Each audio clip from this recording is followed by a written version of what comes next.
Brand disclaimer. The views and opinions expressed by individuals on this platform, the callers plus invited guests, are their own. The information you hear does not reflect the overall views of all parties associated with this brand. We encourage everyone to research all things heard live or via archive for edification purposes. Discretion is advised.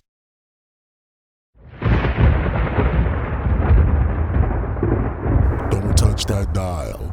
You're now listening to Debate Talk Free Radio.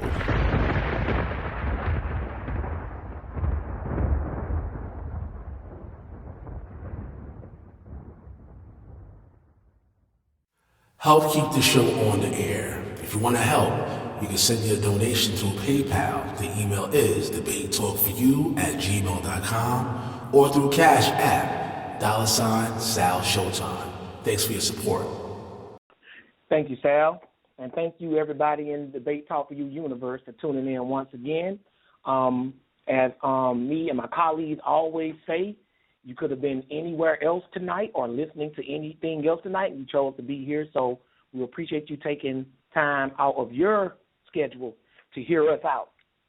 Well, the reason why I decided to do this class, what was the Torah before Moses, is because the question in of itself, I'm just going to just give you the spoiler to this class before I even show you anything, is a question that can't really be answered because the Bible does not specifically state any kind of written or even verbal concrete instructions, or list of instructions that were given before Moses or before the children of Israel became a nation.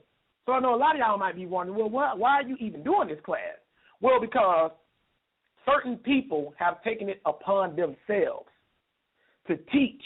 And one of the guys were on the show, I can put his name out there. He's not ashamed of what he teaches. His name is Minister and most recently Apostle Bennett. And he has this whole video on his show talking about we need to go back to the Torah before Moses.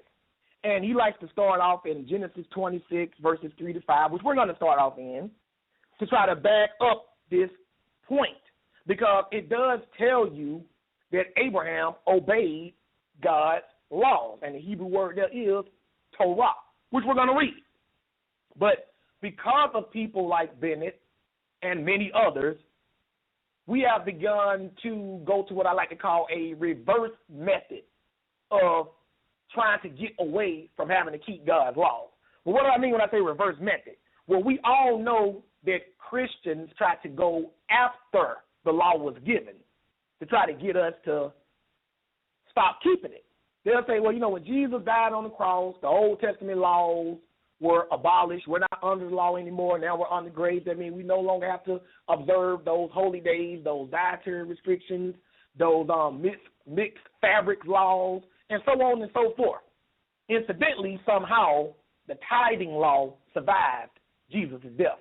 I still can't figure that one out. Somehow the tithing law made it across the cross without dying. But they'll tell you all other Old Testament law is null and void, which is stupid in and of itself because the Old Testament law says you can't murder and you can't commit adultery. But they try to take you to events that occurred after the law was given to get away from having to keep it. Well, thankfully, to a lot of Hebrew Israelite camps, both racist and non-racist, I give credit where credit is due, people have begun to see that is just not the case. Thanks to mostly Hebrew Israelite camps, there are a few Christian organizations that know this, but mostly 95 to 99% Hebrew Israelite camps, black Hebrew Israelite camps, people have begun to awaken and they can see that we are still supposed to be keeping God's laws and that Jesus' death did not do away with any part of Torah law whatsoever. But Satan is a very crafty enemy, sisters and brothers. So once he realized that people were starting to wake up and not go for the law was done away with when Jesus died, lie, now he's come up with another strategy. And this strategy is a reverse strategy. I call it reverse because instead of you trying to refer to events that happened before, after the law was given through Moses. Now people are trying to go to events that happened before the law was given to Moses. And they'll say, see, we got to go back to the law before Moses. Now, the problem is, as good as that sounds, there's no laws expressly stated in the Old Testament before Moses that was given to people as a whole. You have individuals who God spoke to, and he gave them individual specific instructions, and they did that. But there's nowhere you can read any time in the Bible before Moses where a legislated law was given to a group of people, large or small, with a bunch of do's and don'ts. That's nowhere in there. But ironically, these same people, like Bennett, will try to say, we need to go back to the law before Moses. Well, what exactly is the law before Moses? They can never tell you that. And then when you start showing them things in the Bible that existed before the law was given to Moses, things that we would call incest today, things that the patriarchs did, which would be considered sin according to the law of Moses, if you ask them, is it okay for us to do that, then they can't really give you no straight answer. But yet they're telling you we need to go back to the law before Moses. Well, Abraham slept with and married his own half-sister, Sarah. That's in the Bible. That was his own flesh and blood. So if you're telling us we need to go back to the law before Moses, does that mean that it's okay for me to marry my own sister? See, we don't think about things like this. In the law, it tells us that it is a sin for a man to marry a woman and her sister in the same lifetime. What that means is you can't be married to a woman and her sister simultaneously. You can marry one, and if that one dies, then you can marry the other. But you cannot be married to both of them at the same time. Not because polygamy was specifically spoken against, but because it tells you in the law you would vex the sister that you were married to first, or you have vexation between the both of them. But in the Torah, supposedly that they say, before Moses, Jacob married Leah and Rachel, two sisters. And there was a lot of vexation going on between the two of them. You can read that yourself. So when you ask the question, what was the Torah before Moses, the honest answer is there was no specific outlined Torah before Moses. Then what did God mean when he said what he said to Abraham? We're going to look at that because that misunderstanding stems from people's lack of understanding of the definition of the word Torah. See, the problem with these Hebrew Israelites is that when they hear the word Torah, they automatically think of how it was used during the time of Moses, and that is a list of a bunch of do's and don'ts. And that is just simply not the only definition of Torah, nor is that the only way it was used. So we have to keep that in mind when we read what God told Abraham. And once we read what God told Abraham, we can say with absolute confidence that there was no law before Moses in the sense of a written list of a bunch of do's and don'ts. There are some things you can see in the scriptures before Moses that they knew was wrong. They knew it was wrong to take another man's wife. You can read about that with the situation with Abraham and Abimelech. They knew stealing was wrong. They knew murder was wrong. They knew lying was wrong. All of that is clearly seen in the scriptures. But you cannot show me anywhere in the Bible before Moses where it says, thus says the Lord, you shall do this and you shall do that as given to a group of people. All you can read before then is a bunch of individual instructions that God gave the patriarchs. Was there some kind of moral code that they were living by? Obviously, yes. I can't deny that. That's seen in the scriptures, evidence of that in the scripture. But can I jump up and say specifically what that moral code was? I cannot. So when somebody says we need to go back to the law before Moses, what exactly are they trying to take you back to? What exactly are we supposed to be doing? You are left with the same confusion that you had when the Christians told you you're not under the law anymore, you're under grace, and then you begin to think and say, well, what exactly are we supposed to be doing then? Well, you're supposed to love the Lord. How do I do that? Say you love him. A lot of people say things, but that don't mean they actually mean it. So what was the law before Moses? I'm opening up by showing y'all that there is no specific law outline, and I'm going to end it by telling y'all the same thing, and in between, I'm going to prove it all. Because this has gotten almost as out of hand as the we're not under the law anymore argument. Every time you turn around, somebody is trying to come up with some kind of scheme to get away from observing the Most High's laws. Now they're working backwards. Now they're saying, oh, we need to go back to before it was given. So without further ado, we're going to get this started where they like to go. Because to them, this is the ultimate proof that there was some kind of written instruction before Moses. But I'm going to show you that they don't understand what they're reading. Mainly because they don't understand the definition of the word Torah and the various ways it was used. And we're going to do some research and show you that I'm telling the truth about this. So first, Genesis 26, Abdul, and when you get there, read verses 3 to 5. Go ahead, please. 26, verse 3. Sojourn in this land, and I will be with thee, and I will bless thee, for unto thee and unto thy seed I will give thee all these countries, and I will perform the oath which I swear unto Abraham and thy father. Mm-hmm. And I will make thy seed to multiply as the stars of heaven, and will give unto thy seed all these countries, and in thy seed shall all nations of the earth be blessed. Mm-hmm. Because that Abraham obeyed my voice and kept my charge, my commandments, my statutes, and my laws. Now this is God talking to Isaac. And he's telling him why I'm going to bless you, Isaac, and your seed. Because your father Abraham obeyed my voice and kept my charge, my commandments, my statutes, and my laws. Now from this one verse right here, this has set many a Hebrew Israelite on a searching frenzy. Because when they read this, they think, well, Torah means a written list of a bunch of do's and don'ts. So if God said that Abraham kept his laws, that means that Abraham had to have a written list of a bunch of do's and don'ts, which in turn meant all the early patriarchs had to have this list.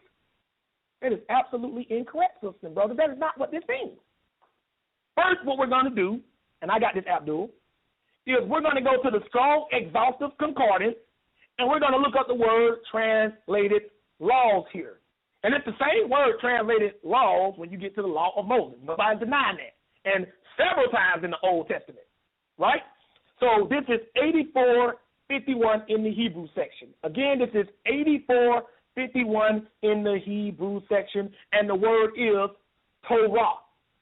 And it says from 33:84, and it says a precept or statute, especially the Decalogue, that's referring to the 10 Commandments, Deca meaning 10, or Pentateuch, Penta meaning 5, the 5 books of Moses, Genesis to Deuteronomy, and then it says law, right? So people read it and they see it's the same word used there, but the problem is you can't just go to the Strong Concordance if you're trying to identify the meaning of a Hebrew word. Don't get it twisted. The Strong Concordance, more often than not, is adequate enough to define original Hebrew words, more often than not. But there are some times where the Strong Concordance just doesn't get specific enough or doesn't elaborate enough, and this is one of these times. So this is not the only definition of Torah, sisters and brothers. Torah does not just mean a written record of instructions with do's and don'ts. That is not what Torah means, and that is not what it meant here with Abraham. We're going to show you the other definitions of this word, or should I say more elaborate definitions, and then we're going to show you that the more elaborate definitions is what God had in mind when he said this to Isaac. He was not talking about some written do's and don'ts, like you think about the 10 Commandments and the other 613. He wasn't talking about that. Abraham was not walking around with a book of instructions from the Lord in his pocket. If you say that he was, show me this in the book. Well, I just showed you, Josh. You said he kept his laws, but what if I show you that laws don't mean a bunch of written do's and don'ts all the time? What if I show you that? Your argument goes flying out the window. So what we're going to do is we're going to go online, and we're going to go to the Blue Letter Bible Dictionary, right? And we're going to look up the same word, and it's very closely connected to the Strong's Concordance, so it's the same number. It's 8451, right? This is the Blue Letter Bible. You can go online and look this up. And the Hebrew word is Torah. We already got that from the Strong's, right? And it's from 3384, and we're going to look up the root too. We're going to get real technical with this one. And this is the definition it gives you for Torah on the blue letter. It says law, direction, instruction. Now look what else it says right here for A. Instruction or direction, human or divine. And then if you keep reading these definitions, it just tell you the different types of laws there were. I'm not getting into that. I'm getting into the definition of the word itself. So we're going to go to the root word, which is 3384. And it's going to give you the root word of Torah. And the root word is Yara. Still in the Blue Letter Bible. Yara. Right? And this is what it means. It's a verb. And this is what it means. To throw, shoot, cast, pour. Notice that the Hebrew word Torah is from the root word Yara, which means to throw, cast, shoot, or pour. Right? And there's a reason for that. And if you go down, it gives you all these other ways this word is used, right? You know, to throw, cast, shoot, or pour, right? But so we see that it comes from a root word that has something to do with throwing, shooting, casting, or pouring something. But notice when we looked up Torah itself, one of the definitions it gave you was instructions. That's one of the definitions that it gave you, instructions. And people have to understand that everything God instructed people to do, even before or after the law of Moses, was not quote-unquote Torah law. That's why the word law, in a sense, is a bad translation for the word Torah. Because of this translation, people read Genesis 26 and 5, and they thinking Abraham had the same or similar do's and don'ts that's written in the law of Moses. And all the early patriarchs were just adhering to this. But because these teachers can't find this stuff specifically, they start outlining their own laws before Moses, while negating stuff that came in the law of Moses. Now, we don't got to keep the Sabbath day no more. Well, why not? Because Abraham didn't keep the Sabbath. That's the reasoning they are coming up with. You follow what I'm saying? You can't show me nowhere Abraham kept the Sabbath. So I ain't got to keep it. Why you figure because Abraham didn't do it, you ain't got to do it? Because Abraham had a list of laws and the Sabbath was not specifically mentioned there. Therefore, if I'm going back to the law before Moses, I don't have to keep the Sabbath either. But there's only one problem with that line of reasoning. It doesn't tell you what he had to do either. So what exactly am I supposed to do? Well, you're supposed to steal. You're supposed to kill. You're supposed to commit adultery. I got all that from Torah law. I didn't need Abraham for that. You just trying to go to Abraham to get away from certain things in Torah law that you don't want to do or want to do anymore. And that's the game that's going on. So people try to use this whole law before Moses thing to try to say Abraham had the original Torah and we're supposed to be following that, which doesn't include feast days, which doesn't include Sabbath observance, which doesn't include a whole lot of things that is in Torah law. And that's the game they're trying to run. But incidentally, tithes still make the cut. Well, Abraham tithed the Melchizedek, but it don't say he had to do that. See, this is the game that's being played here, sisters and brothers. What is the Torah before, or what was the Torah before Moses? There was no Torah. But let me show you something else. And when I say no Torah, I mean a specific list of do's and don'ts, the same way God gave Moses. You can't read anywhere where God came to Abraham and said, thus says the Lord, thou shalt do this, thou shalt not do that. The people shall do this, the people shall not do that.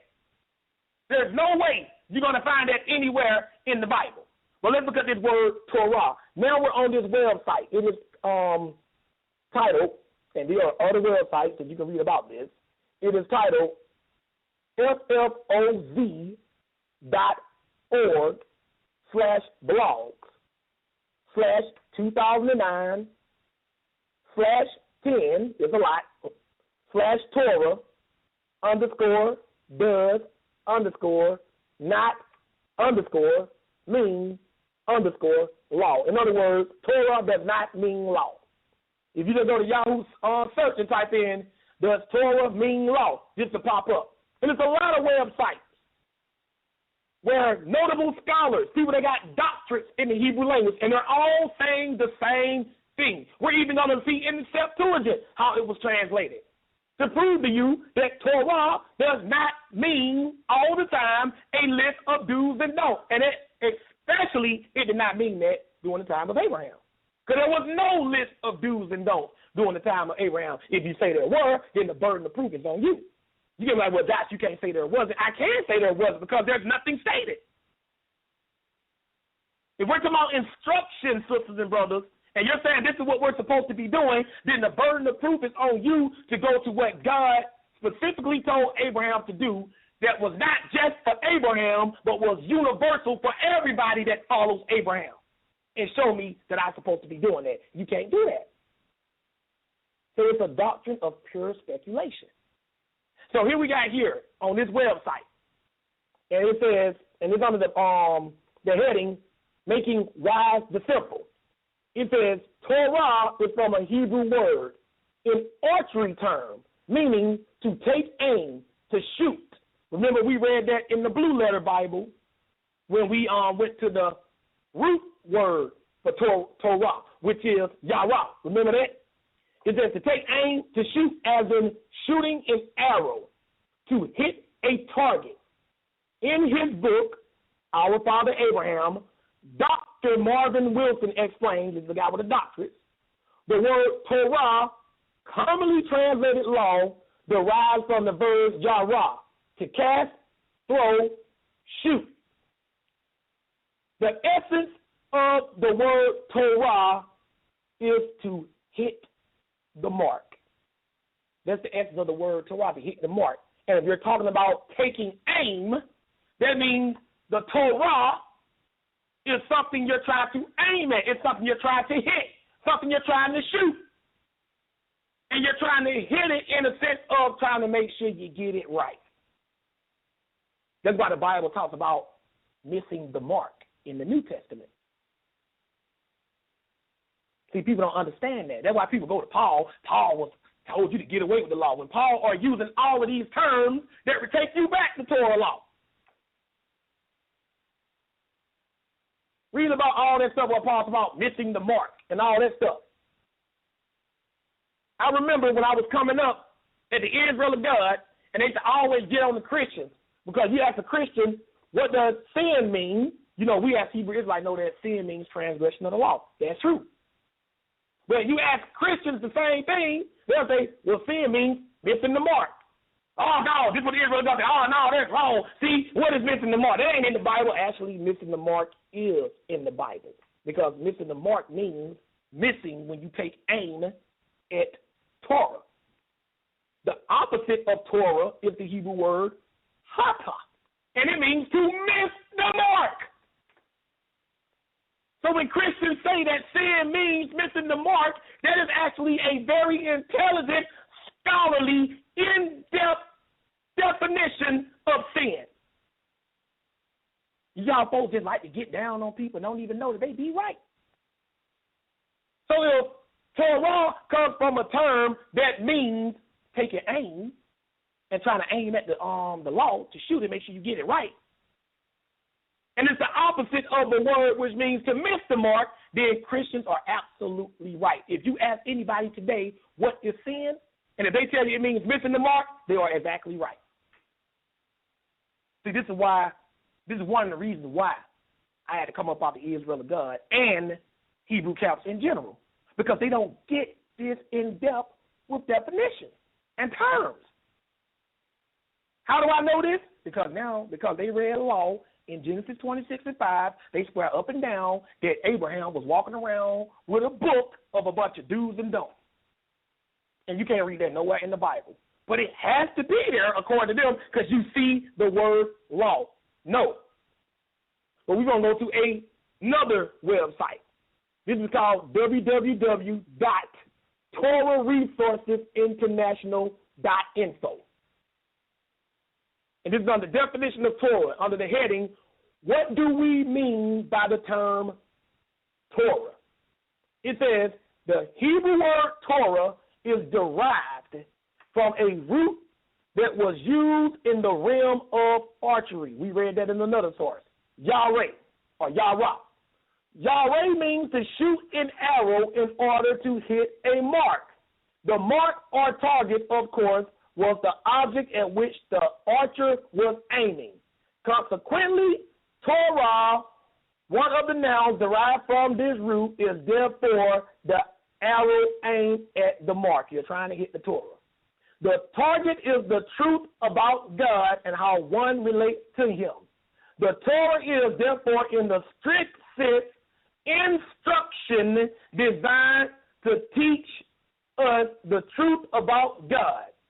Torah means direction, teaching, instruction, or doctrine.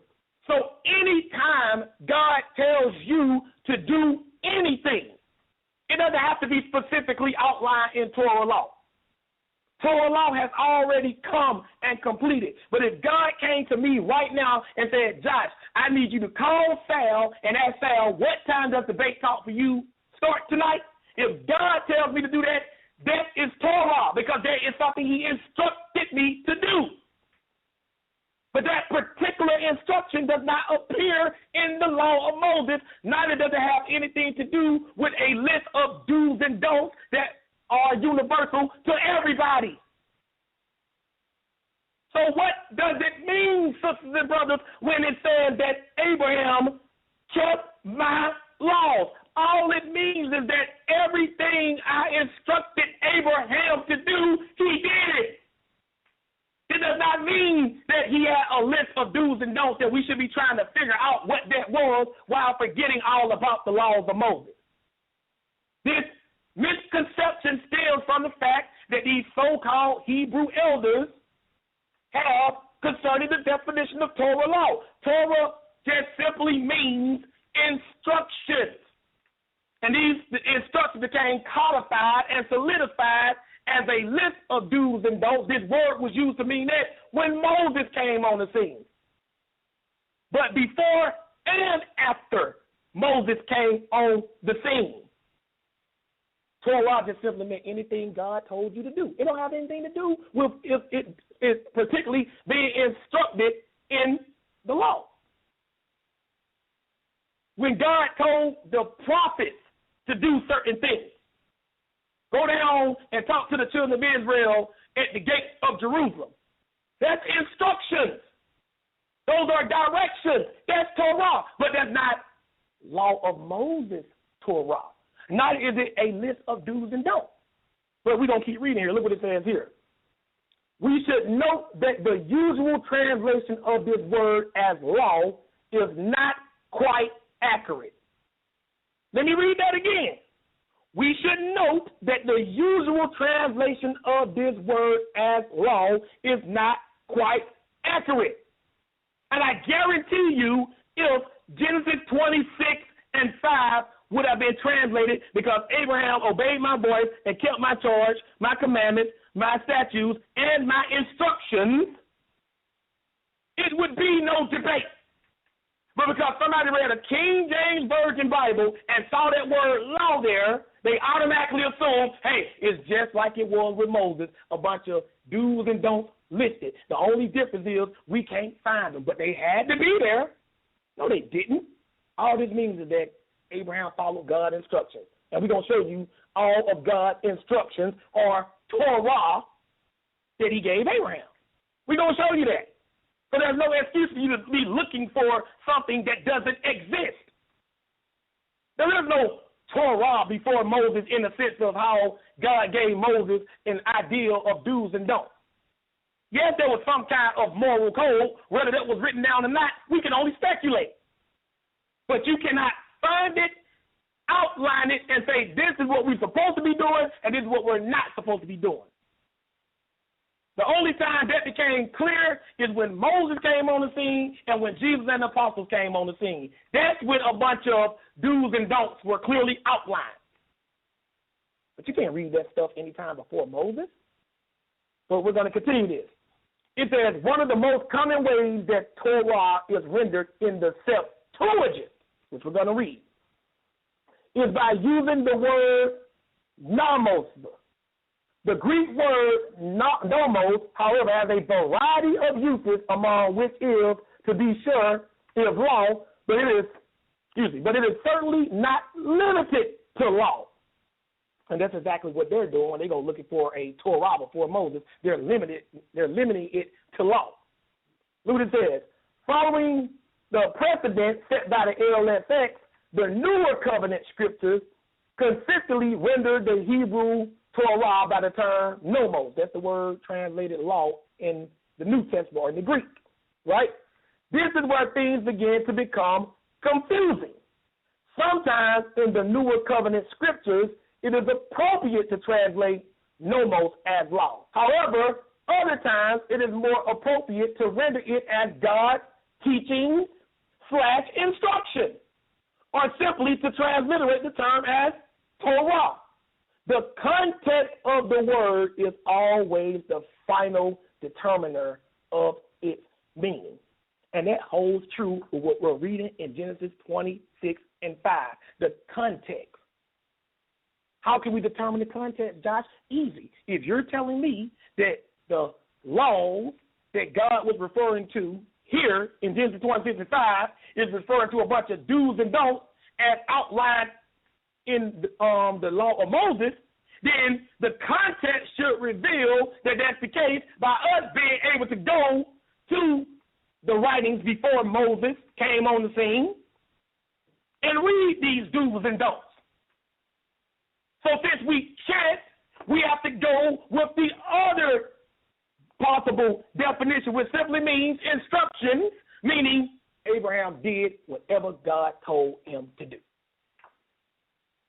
See, it's not that hard, sisters and brothers, but we are dealing with people who are trying to slither out of keeping God's commandments as outlined in the law of Moses. Then they try to confuse things.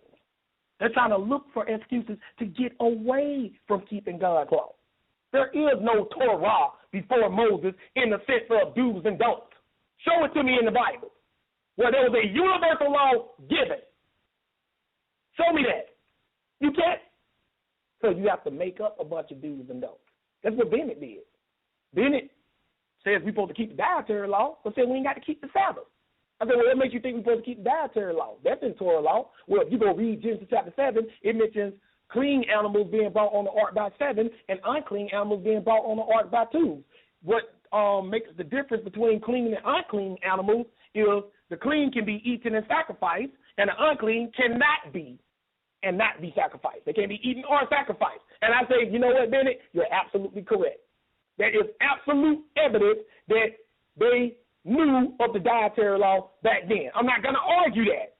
But you don't think we got to keep the Sabbath, and you read Genesis chapter 1, and it tells you God rested on the seventh day and blessed it and sanctified it. Then you go to Torah law, Moses, and it tells you that's why we keep the Sabbath. So you can see evidence of the dietary law in Genesis chapter 7 and use that as a reason for us to be observing dietary law, but you don't see evidence of the Sabbath in Genesis chapter 1 and can't use that as evidence that we should be keeping the Sabbath?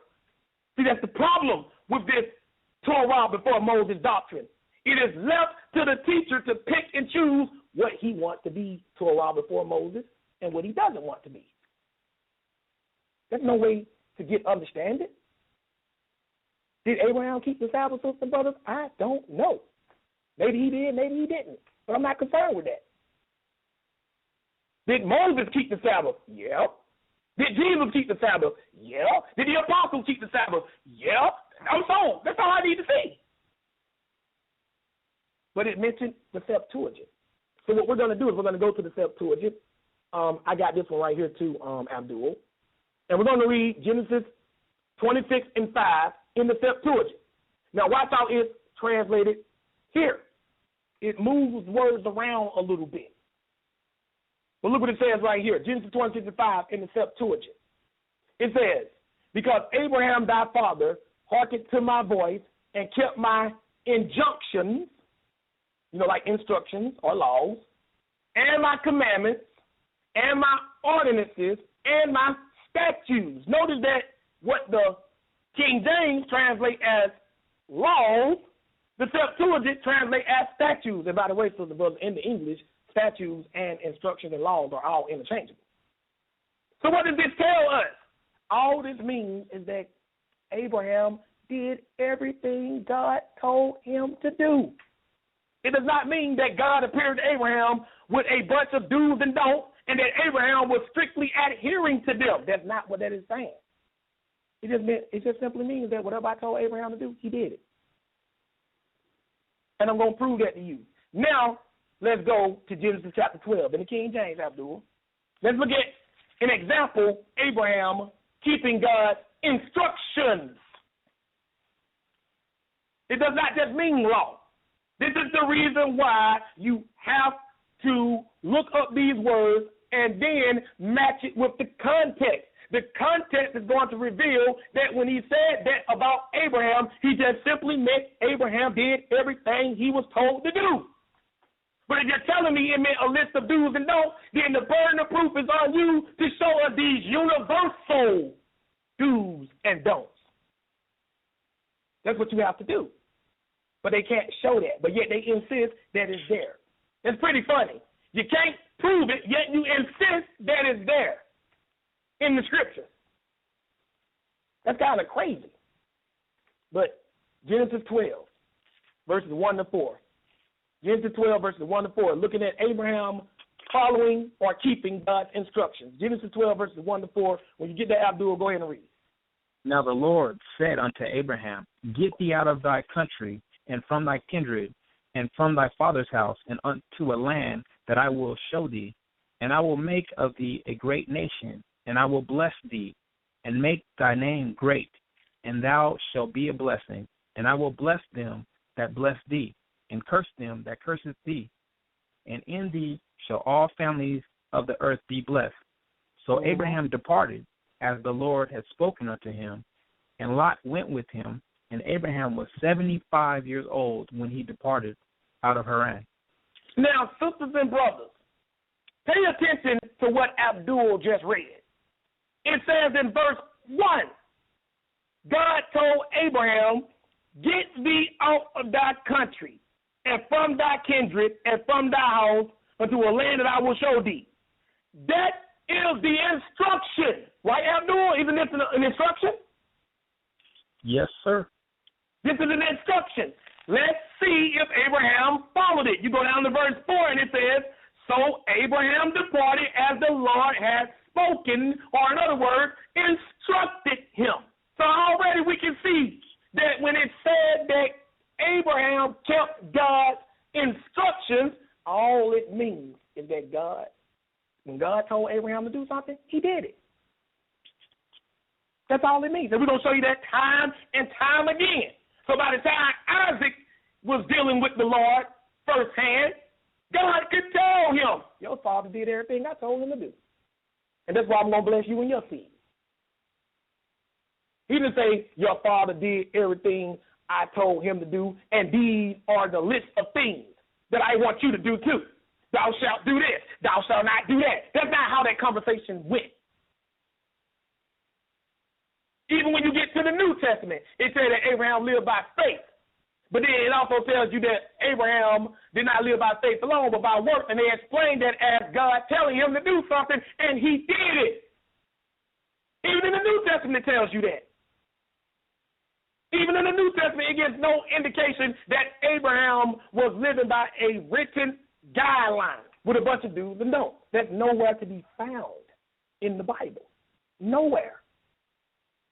So why is everybody saying we need to go back to the Torah before Moses? But you know what, Abdul, in a sense, I agree. We do need to go back to the Torah before Moses. Because in its strictest sense, in Genesis 26:5, all that means is that we need to do everything God tells us to do.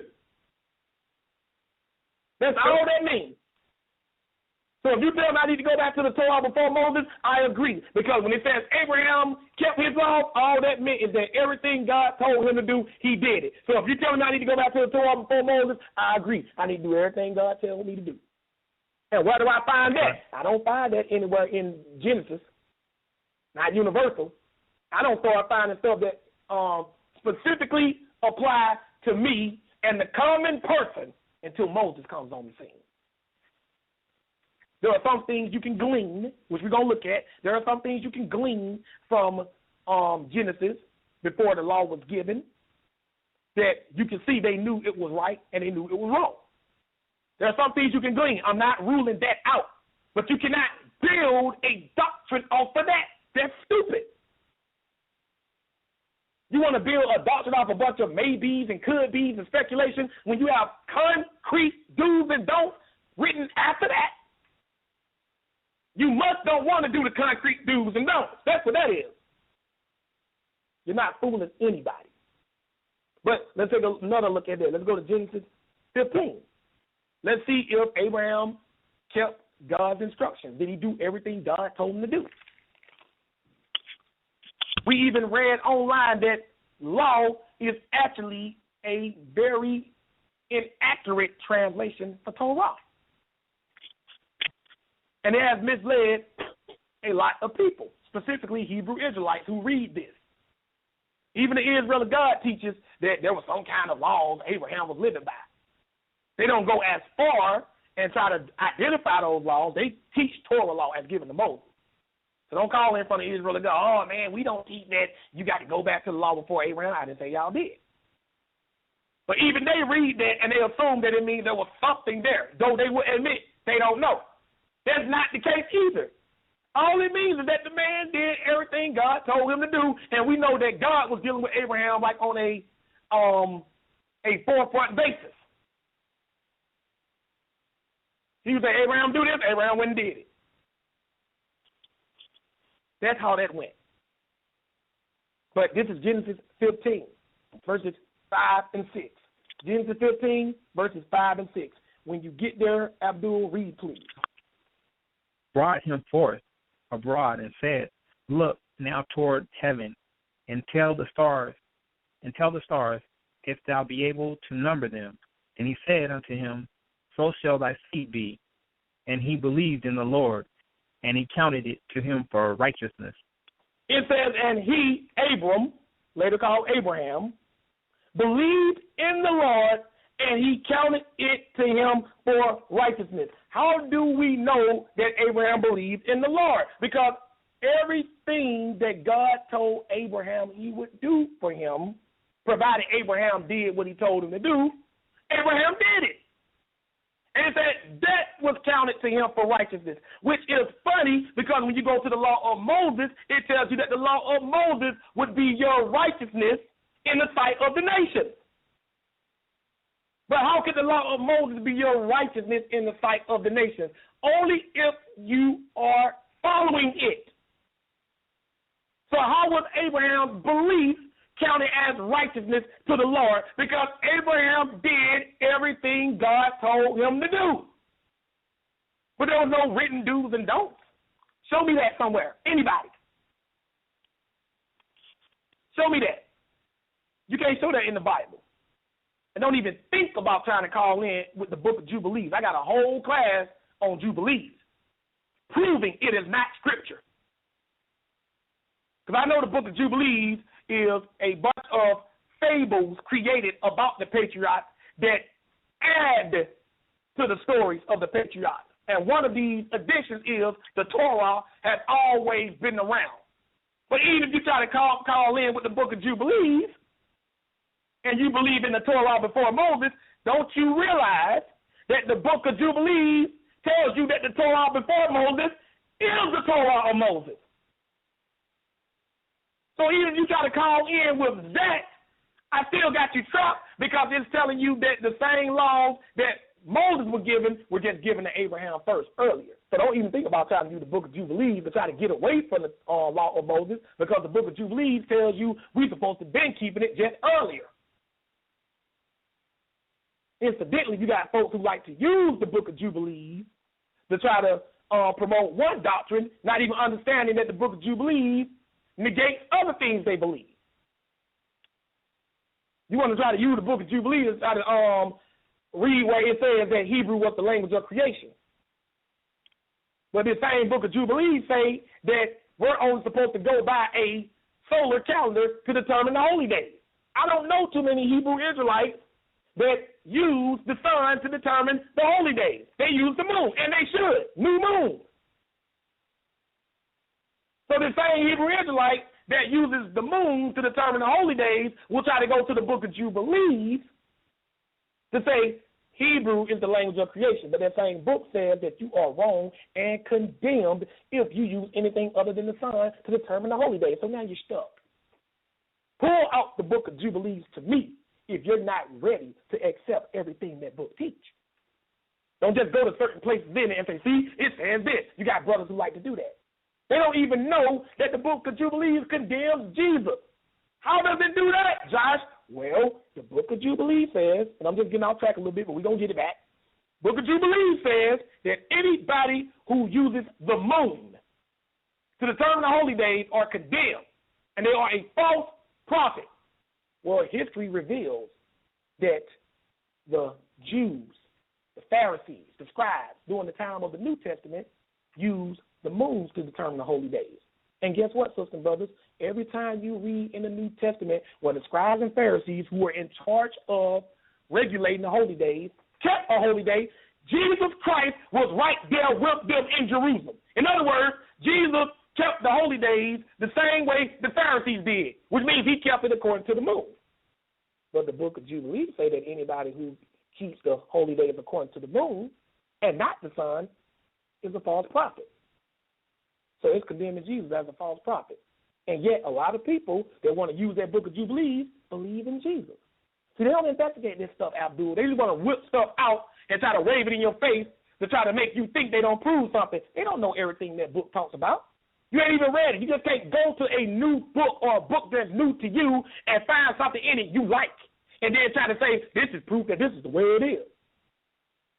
People do the same thing with the book of Jasher. I got classes about the Bible, the book of Jubilees versus the book of Jasher. I got a class title, Is the Book of Jubilees Scripture? I got all kinds of classes. You know what I'm saying? I'm not like these other brothers that just whip this stuff out and just show it to you. So the book of Jubilees has no place in this class. And if you try to bring it up, you're going to only embarrass yourself, I guarantee you. So again, we see what it meant when it says Abraham obeyed my laws. It just simply means he followed my instructions. Verbal instructions or oral instructions, as some Jews term it. An oral instruction is still considered law. Anything God tells you to do is law. It ain't got to be in the law of Moses. He tells me to do something, that's law. Because by strict definition, law means rules we supposed to follow or instructions we supposed to follow. But let's continue. Let's go to Genesis 17. Just to show you time and time again that Abraham followed God's instructions. Not a list of do's and don'ts, just oral commandments of what he wanted Abraham to do. This is Genesis 17. We're going to read verses 1 and 2, and then we're going to skip. Genesis 17, verses 1 and 2. When you get there, go ahead and read. And when Abraham was 90 years old and 9, the Lord appeared to Abraham and said unto him, I am the Almighty God. Walk before me and be thou perfect. And I will make my covenant between me and thee, and I will multiply thee exceedingly. Now he told Abraham, walk before me and be thou perfect. That does not mean that Abraham would never sin or never do wrong. When God told Abraham to do this, be thou perfect, he meant to perfectly do what I specifically instruct you to do. Not perfectly adhere to a list of do's and don'ts, a bunch of thou shalt and thou shalt not, that are written down somewhere that for some reason God didn't seem fit to let us see. That's crazy when you think about it. This is what we're supposed to be doing, but God don't get any clear instructions about it. That's crazy. What kind of God would do that? If you ask any Hebrew Israelite, what was the Torah before Moses, the ones who do believe there was the Torah before Moses in the sense of a bunch of do's and don'ts, you would get a different answer from every last one of them. But at least with Torah law, the only thing there would be disagreement on is interpretation of it, but there would never be a disagreement of whether it says that or not, because it's right there. That's what Satan wants to do. He wants to confuse us. He wants us wondering. He's trying to get you from that law any way he can. He's seeing that people are waking up to that the law was abolished when Jesus died on the cross crap, so now he's working in reverse. Let's take him to before the law was given. No. We even proved in the class, me and Brother Stanley, we proved in the class called the return of Torah law, which we proved emphatically that when Jesus comes back, he's going to institute Torah law worldwide. It's going to be global. So how can somebody say we need to go back to before it came when the end shows that's what we're going to be doing? That's why you got to piece all these classes together. You can't come and listen to Debate Talk for You one time. You got to keep up with this stuff so you can piece it together. It's a puzzle, and we're piecing it together for you. All you got to do is use some common sense. Why in the world would God try to tell us we need to get away from his law when all of the prophets show that that's what the whole world's going to be doing when Jesus returns? That's real simple. But don't nobody want to deal with that, though. So what I want you to do, still in Genesis 17, skip down and read verses 9 and 10.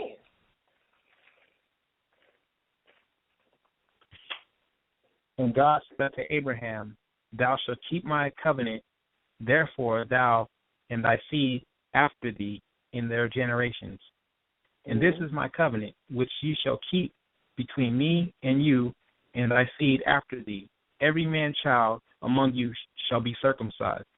He said, you shall keep my covenant. That means an agreement, like a contract. This is something he instructed Abraham to do, and this was later incorporated into the law of Moses as a thou shalt. You follow what I'm saying? This covenant was handed down from generation to generation till it became a universal law for everybody among Israel and the stranger that sojourns among them. And eventually, the whole planet. But this is an instruction. He said every male child must be circumcised, including you too, Abraham. Let's see if Abraham followed this instruction. Skip down and read verses 22 and 23. And he left off talking with him, and God went up from Abraham. Then Abraham took Ishmael his son, and all that were born in his house, and all that were brought with his money, every male among the men of Abraham's house, and circumcised the flesh of their foreskin in the selfsame day as God had said unto him. So did Abraham follow God's instruction Abdul? He sure did. See, there you go right there. So when God told Isaac, your father Abraham kept my laws, all he meant was he kept my Torah, which meant he kept my instructions, meaning whatever I told Abraham to do. It was not a premeditated instruction like it was already written somewhere on a piece of paper on a stone tablet, and I told Abraham to do it, and he did it. No.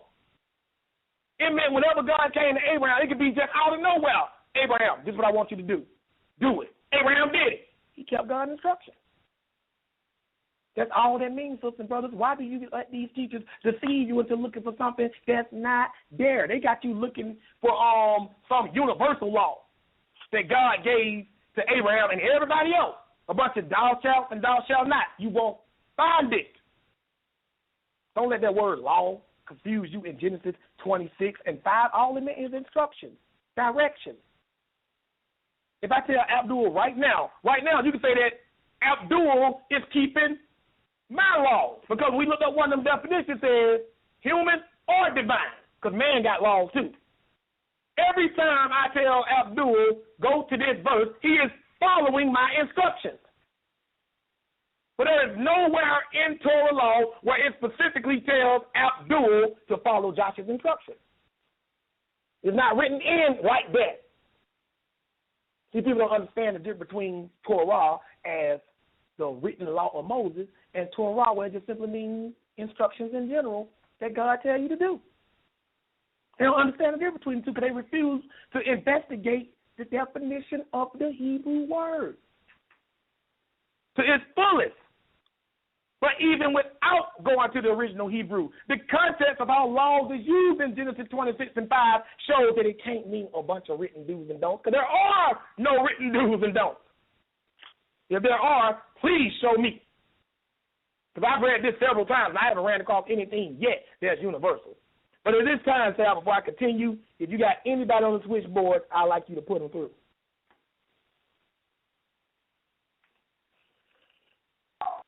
All right, let's go to the people. We got some people standing by with some questions. Let's go to the people. The number is 646-716-7320. All we got to do is press number 1, and we can add you into the conversation. Let's go to the first person. Let's go to 443-939. You're live on air. Hey, what's up, Sal? What's up, Josh? And what's up, dude? This is Jeff calling out of Maryland. Hey, how you doing, Jeff? I'm doing all right. I ain't been around for a minute, but I'm still listening. Y'all doing y'all thing, man. Only got one question, though. In Genesis, what is it? 12 and 1 through 4, when the Lord asks, when he asked him to get away from his kindred, still go with Lot, is that like complete adherence, or is it not? Because it seemed like Lot caused them a little anguish as you follow the story, you know what I mean? Right. Well, the whole thing was, if you read Genesis 12, look what it says in verse 1. It says, now the Lord had said unto Abram, get thee out of thy country, and from thy kindred, and from thy father's house, unto a land that I will show thee. Right? He didn't necessarily mean separate yourself from all your kinfolk. When he said get thee out of thy kindred, he meant the land that your kindred was born in, or your native land. That's what he meant when he say get out of your kindred. That don't mean leave the land and don't take none of your kinfolks with you. It just meant get from the land where your kindred was born. Okay, see, that's the way I was looking at it, so thanks. That was my only question, though. But like I said, you're doing your thing. Praise God. Thank you for listening. All right, we're going to the next caller. Again, if you have any questions or comments, the number is 646-716-7320. Simply press the number 1, and we can add you into the conversation. If you're listening via Skype, just press the number 1, and we'll add you in. Let's go to the next caller. Let's go to 510-932. You're live on the air.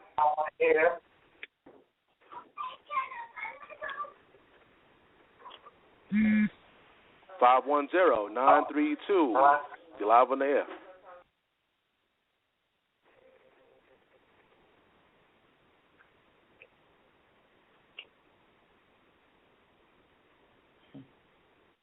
Yes. Yeah, I guess they're not speaking. 510-932. Oh, shit. I got to move on. All right, but Josh, nobody else is pressing number one. You can just go ahead with the lesson. Wow, cool. Okay, so we can see that there is no written law before. We can't see anything like that. But we are going to show that there was some kind of moral code that they were living by.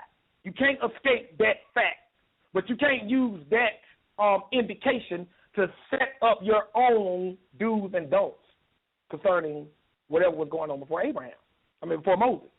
You cannot do that.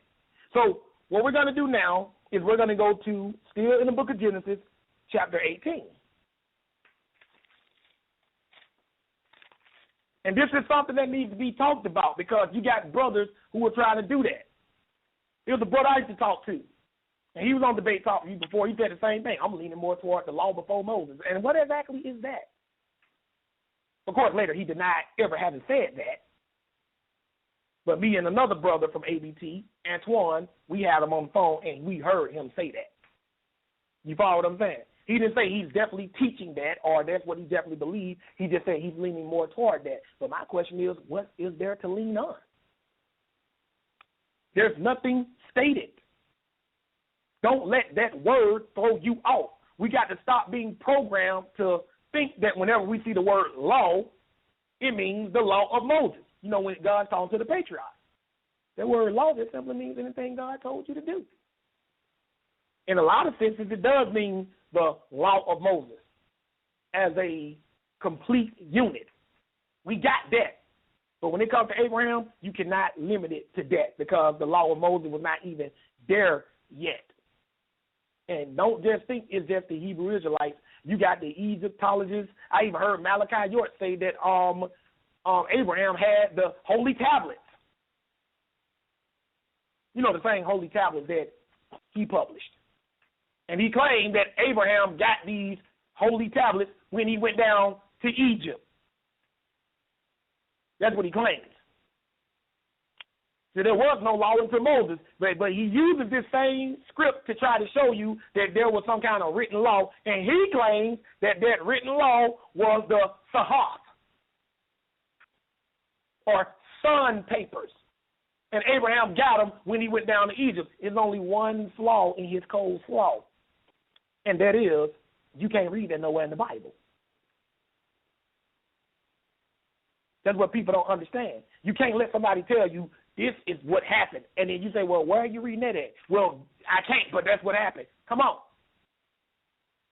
I went through something similar when I did that class about the Hebrew language only lie. We had a brother call in, Brother Wall called in, swore me down to the ground that the Hebrew language was passed down from generation to generation. But I've never seen that brother reference any other reading material but the Bible. So I was compelled to believe that that's all he believes is the Bible, and there's nothing wrong with that. But yet he's coming up with a doctrine that is not in the Bible. So that's the problem. These people say they believe the Bible. They'll even go as far as I believe the Bible only. And then they come up with these doctrines and precepts that don't appear in it. And they get mad at me because I'm saying, well, brother, that's not in the Bible. I don't understand. I'm confused. They get mad at me. That'll be like me going over Abdul's house after Abdul has been telling me his whole time he's been knowing me, he does not smoke. And then the first day I get over there, that man light up a cigarette. And I'm like, well, Abdul, I thought you said you didn't smoke. Well, I do, but you said you don't. So do you smoke? No. But you're smoking right now. This is the type of logic that these folks throw at me, and they get mad at me because I'm like, I don't follow. You say you only believe the Bible. You say the Bible is your ultimate authority, and yet you're telling me something about the patriarchs that I can't read or that's not even implied in the Bible. But yet, I'm the one who's under attack. I'm the one who's looked at as being crazy by these people. And all I'm asking you to do is prove what you say. You say you believe this book. You say this book is the author of your faith. Then if you tell me that it says something, why are you mad at me for wanting to just see where it says that for my edification? Could it be that you're lying? Maybe you're not lying to me. Maybe you're lying to yourself. That's why we got to get past all this nonsense. This is the reason why a lot of my colleagues keep telling me, Josh, you just need to just stop retiring from debating. It's not because they think I'll never be defeated. It's not because they are trying to pump up my ego. It's because they're getting tired of me facing people who claim they believe the Bible and stuff they're saying is not in the Bible. This is why people are like, man, just stop debating, Josh, because there's no point in it. You're dealing with people who have no reasoning at all, no logic. Yep. This is why my people want me to stop.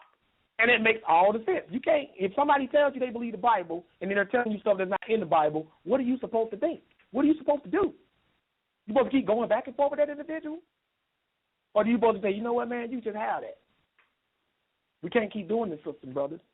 I'm tired. This is Genesis 18. We're going to read verses 16 to 19. And I'm not lying on anybody. Y'all know I'm telling the truth. They know I'm telling the truth. If you say you believe only the Bible, fine.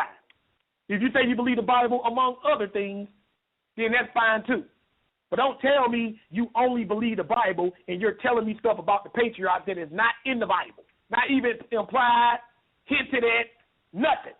You just creating a whole different story about this individual or individuals and telling me that's the case and getting mad at me because I won't swallow it.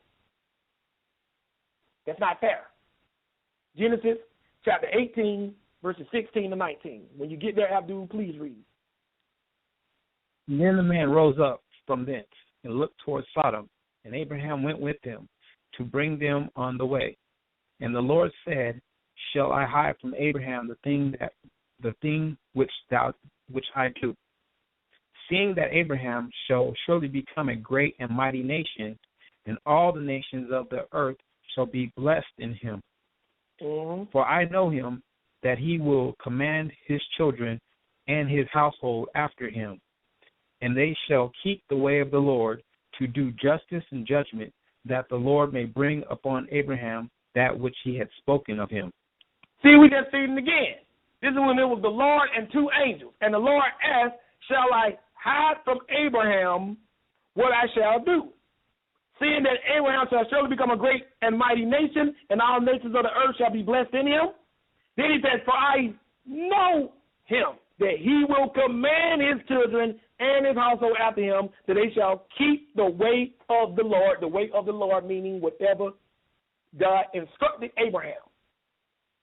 That applied to also the people that came after him, in this case, justice and judgment. But you don't need Torah law to know justice and judgment. We're going to show you that. You know if something is right and something wrong. I have not even picked up the Bible. Somebody steal from you. You ain't got to have ever read the Bible in your life to feel that that's wrong. Justice and judgment. You follow what I'm saying? Fairness and equality. No respect of a person. In other words, God is saying, I know that Abraham will do whatever I told him to do, and he will instruct his seed to do the same thing. Circumcision was one of those things. But Abdul, we still haven't ran across a Torah before Moses yet, as outlined like Torah.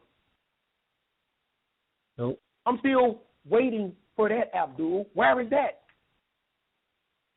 In there. But you got a brother on YouTube named Apostle Bennett that got 2 or 3 videos on this topic. How? How do people do this? How do people achieve this? At the very least, somebody should have been jumped up and said, bro, we just don't know whatever that was God gave Abraham. We just don't know. You don't know. I don't know. There's no sense in even trying to do a class about it. But I know what God meant when he said Abraham followed my laws. He just simply meant Abraham followed my instructions. And God's instructions to Abraham are clearly listed in the book of Genesis. So why are we looking for something that we can't read that God told Abraham? What kind of backwards reasoning is that, Abdul? Well, we're looking for something that we can't read that God told Abraham. That's satanic. That's devilish. Let me get something straight. We need to go back to the law before Moses, right? Yeah. What is the law before Moses? What God gave Abraham. Okay, what did God give Abraham? that also applies to me. He told Abraham to get thee out of his country and out of his kindred. I don't see nobody interpreting that to mean you need to leave wherever you were born and go to Jerusalem. There are Hebrew Israelites that think that they need to go to Israel, but not because of what God told Abraham. So I don't see anybody applying the things that God told Abraham as an individual to be universal. So if I don't see that, and they're saying it's whatever God gave Abraham, then there has to be something that we can't read. So how can we build a doctrine off of a ghost? Off of something that's not there. That's worse than a foundation built on sand. At least sand will hold up for a while before it collapses. But if you build a house on nothing, the second you start building, it's going to collapse because you have no foundation. It's like trying to build a house on the edge of a cliff.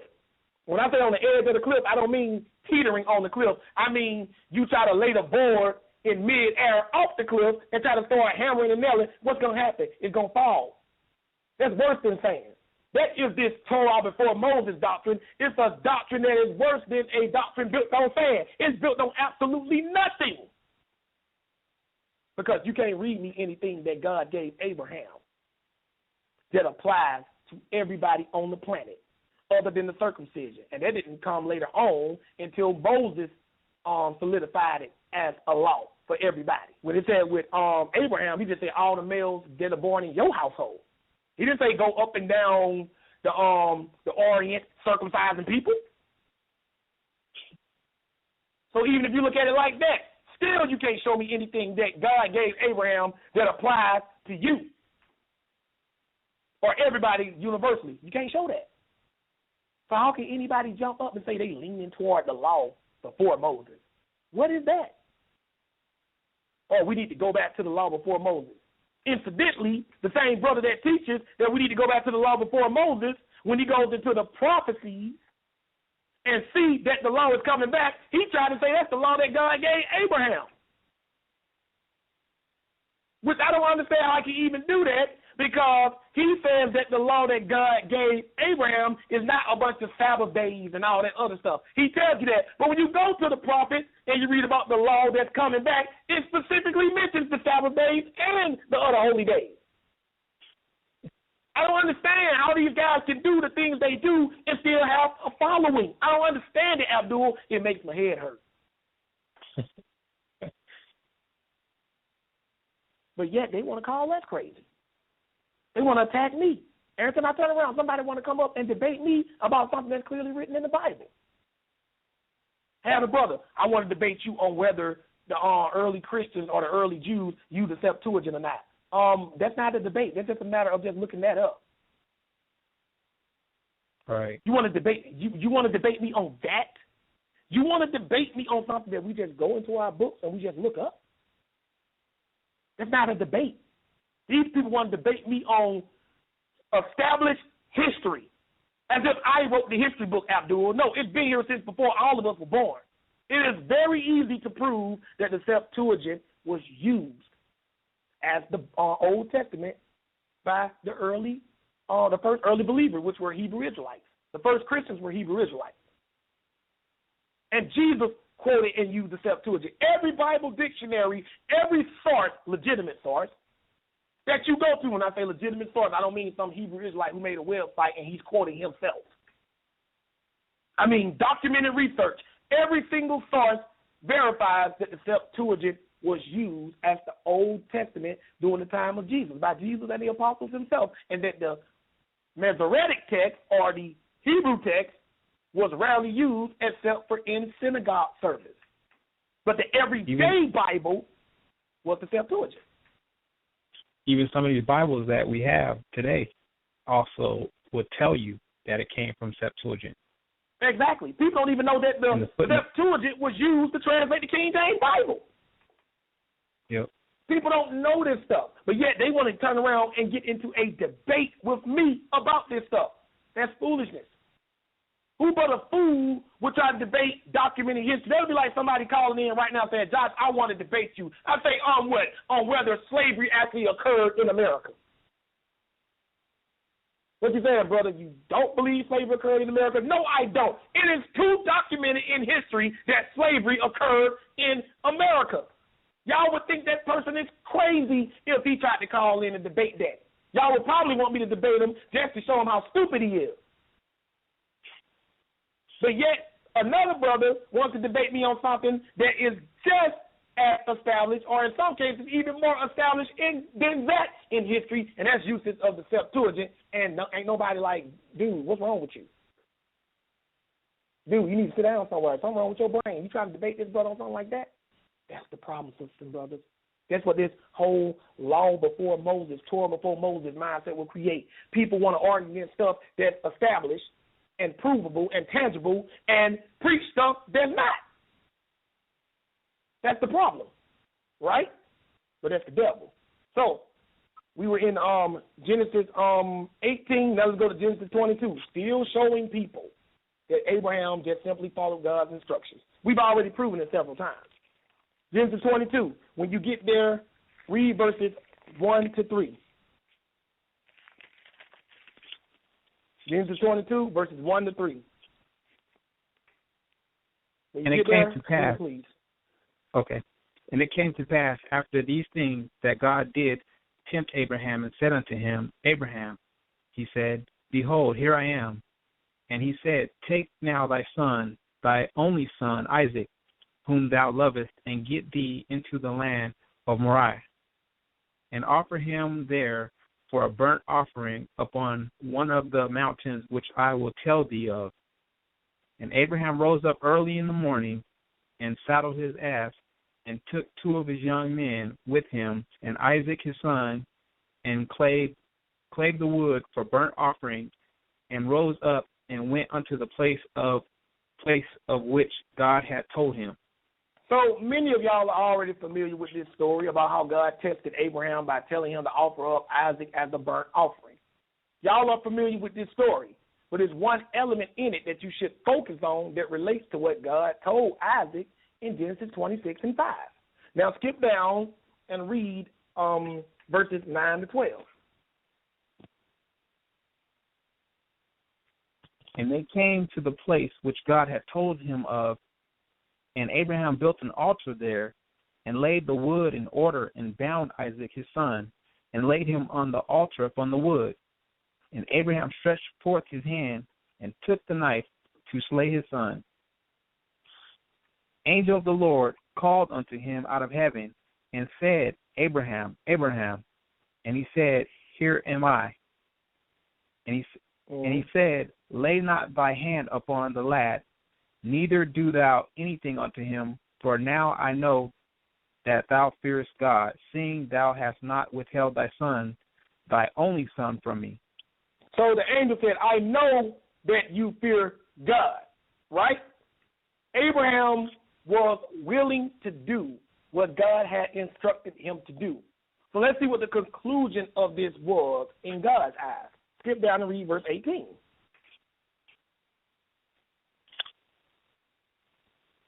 And in thy seed shall all the nations of the earth be blessed, because thou hast obeyed my voice. Look what he told Abraham. In your seed shall all the nations of the earth be blessed, because you obeyed my voice. In other words, you kept my instructions. You did what I told you to do. You followed my laws.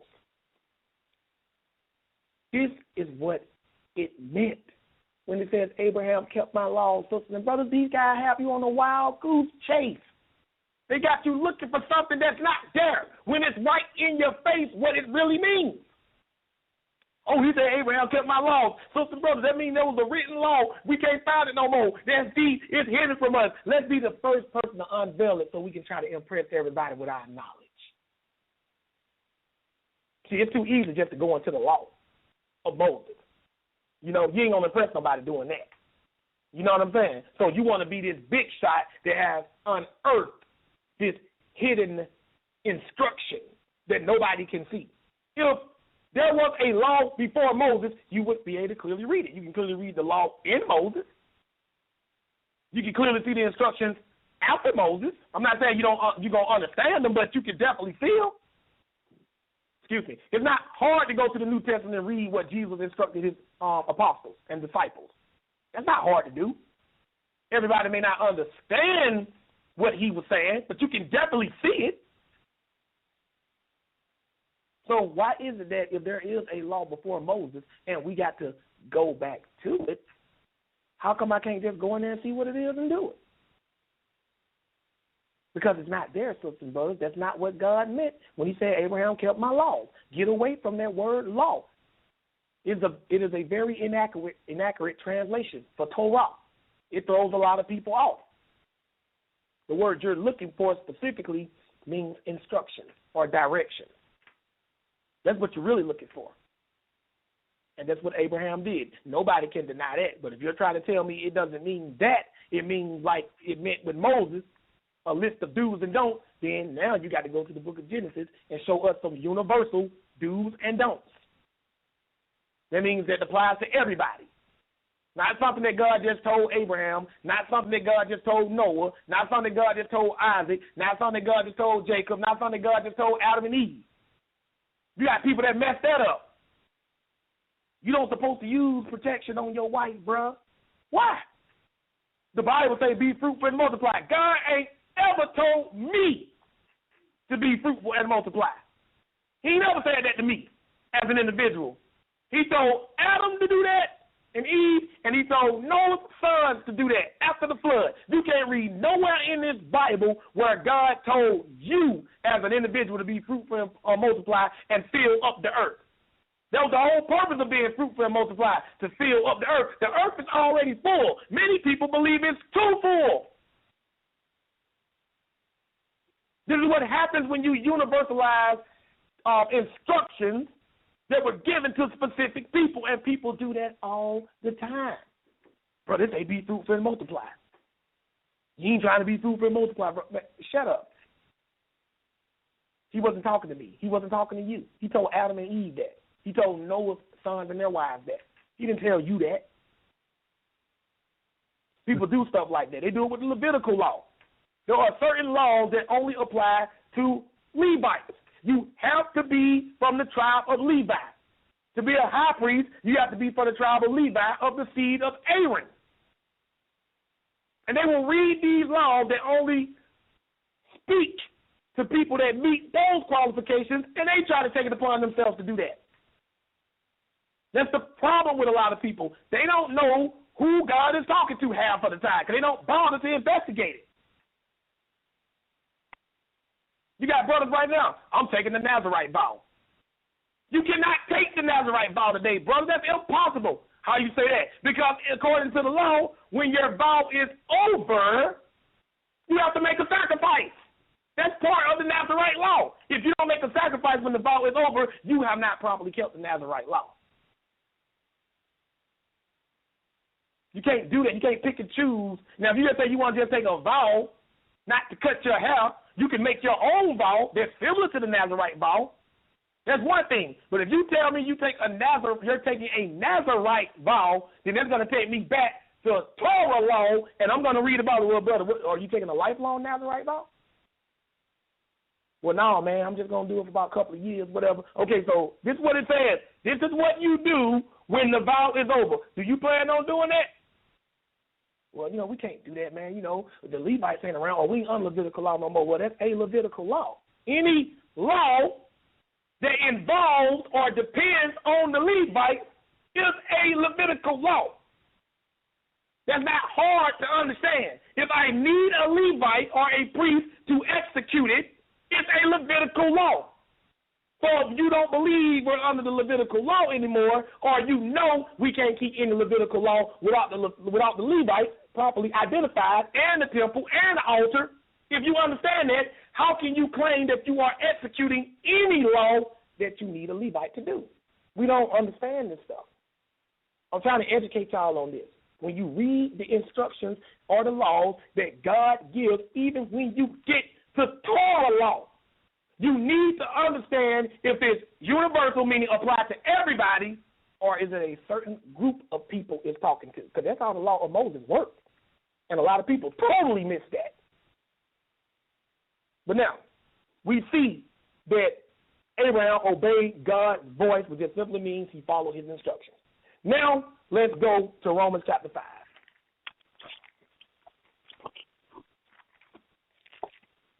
We don't think about this stuff. Brother tell you we ain't under Levitical law no more, but you want to operate like Levites. I don't get that. We ain't under Levitical law no more, but you need to tithe. Tithing was only for the Levites. You can't show me anywhere in this Bible where we were commanded to tithe to anybody other than a Levite. Well, Abraham tithed to Melchizedek. He wasn't no Levite. Abraham was not commanded to do that. Abraham took it upon himself to do that. Show me where it says, thus says the Lord, Abraham, give a tenth of your increase to Melchizedek. Can't read that nowhere. Not even implied. So you tell me we're not under Levitical law, but you're asking for tithe. That's a Levitical law. You see the confusion that's going on here? You don't know what to think. I'm from the Israel of God. They tell me we ain't under Levitical law no more. We under Melchizedek priesthood. They say that all the time. But they ask for tithes at the Israel of God. That's Levitical law. They tell you you have to be 30 years old to teach.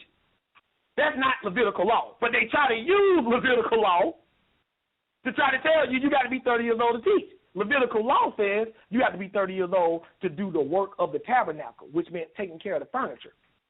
It even tells you that. That's in Numbers chapter 4. It plainly says that. It doesn't mention teaching, instructing. None of that is mentioned there. But you're going to take me to a Levitical law after you just told me Levitical law is no longer valid anymore. You just told me that. But you take me to Levitical law to try to tell me what I can and can't do. This is why I have a problem with certain organizations, because they will take you somewhere and they will plainly show you who it's talking to, and they try to impose it upon themselves. Like they can just jump up and do that. You can't assume the Levitical priesthood or the functions thereof without being able to prove your pedigree as a Levite. You can't just do that. You got brothers sacrificing Passovers and everything. How you going to do that, bro? Levites were supposed to do that. It wasn't the Levites in Egypt. That's how it started out. That was the very first Passover. After that, God said, this is how we do it from now on, and he never changed it. And anytime you couldn't do it with a Levite, it was not done. You can read that in 2 Chronicles. If you didn't have a Levite, you couldn't do it. That's why it's so important that we understand Torah law, what Torah means, and how this Torah before Moses is complete nonsense. Because it gives leeway for people to make up stuff as they go. People already do it with the law of Moses. So you know they're going to have more leeway when there's nothing you can specifically pinpoint. But this is Romans chapter 5, verses 12 to 14. Romans 5, verses 12 to 14. When you get there, Wherefore, read, please. Wherefore, as by one man sin entered into the world, and death by sin, and so death passed on upon all men, for that all have sinned. For unto the law sin was in the world, but sin is not imputed when there is no law. Nevertheless, death reigned from Adam to Moses, even over them that had not sinned after the similitude of Adam's transgression, who is the figure of him that was to come. Now, check this out. It's funny because it says, wherefore as by one man sin entered into the world. Now, you ask any Hebrew Israelite, what is sin? They're going to tell you transgression of the law, and they would be absolutely correct when they say that. And when they say transgression of the law, they talk about the law of Moses. And in most cases, that is absolutely correct. So somebody tell me, what law did Adam break? Could have been the law of Moses. You know the word sin means transgression of the law, but it can't mean the law of Moses because there was no law of Moses. Instructions, sisters and brothers. How did Adam sin then? He did not follow God's instructions. What was God's instruction? One commandment was, be fruitful and multiply. There was this thou shalt. His thou shalt not was don't eat from the tree of knowledge of good and evil. When he did that, along with his wife, he disobeyed God and therefore was a sinner. You cannot tell me that sin just means transgression of the law. The law of Moses. That is wrong. Sin means going against any instruction God gives, whether it's in the law of Moses or God just instructed me to brew a cup of coffee, and I don't do it. See, we got to get away from this stuff. That's what I'm trying to show y'all. Get away from that law of Moses. That's not what that means. Sin don't just mean transgression of the law of Moses. I can show you what Paul wrote stuff about if you sin against your brother concerning Christ. Something Christ instructed, not specifically in the law of Moses. I can read what Paul said. If you do anything that causes your brother to stumble concerning Christ, that is a sin. But that's not in the law of Moses, so don't tell me that sin just means transgression of the law. It's a lot broader than that. If the word law has various implications, then that would mean that sin has various implications. Or what instructions you are violating has various implications. So it says, for until the law, sin was in the world. But sin is not imputed when there is no law, meaning you can't account for sin if there is no law telling you there is a sin. So what does that also mean? That's why they try to take you to that law before Moses doctrine, because you don't read about no Sabbath being written as a law. So they said, let's go before that. You can't say I'm sinning. Abraham didn't keep the Sabbath. We ain't talking about Abraham, though. You can't try to jump back to Abraham when it's convenient. Abraham slept with his half-sister, too. Is that okay? You got a problem with that? I asked Minister Bennett, would you marry, because you're a minister, would you marry a man to his own sister? He couldn't give me a straight yes or no. He wasn't about to say yes. You know why? Because his whole comment was like, what are you doing? But he couldn't say no either, because then he would have been a hypocrite. So you do what you have to do. You choose the best answer when you're faced with an answer that exposes you as false no matter what you say. You be quiet. And that's what he did. Don't try to take me to Abraham. Abraham is a good example of faith and righteousness, but Abraham is not the bar. He is not the standard.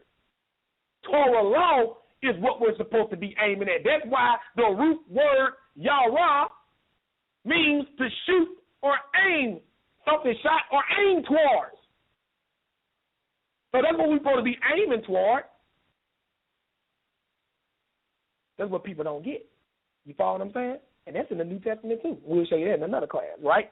But it says, nevertheless, death reigned from Adam to Moses, even over them that had not sinned after the similitude of Adam's transgression, who was the figure of him that was to come. So people been sinning since Adam and since before Moses.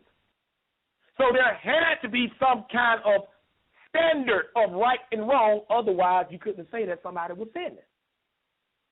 ABT does not deny that. ABT does not deny that there was some kind of moral code, some kind of code. Whether it was written or not, I can't say. More than likely, it could have been, but I can't say. And I'm not going to say because I don't teach speculation. But one thing I do know is that there's no way you can sin if there's not some kind of standard that defines right and wrong. But I'm not going to take it upon myself to say this is the standard when the Bible doesn't even give the standard during that time. I can tell you how Adam sinned because I can read that. I can tell you how Abraham followed God's instructions because I can read that.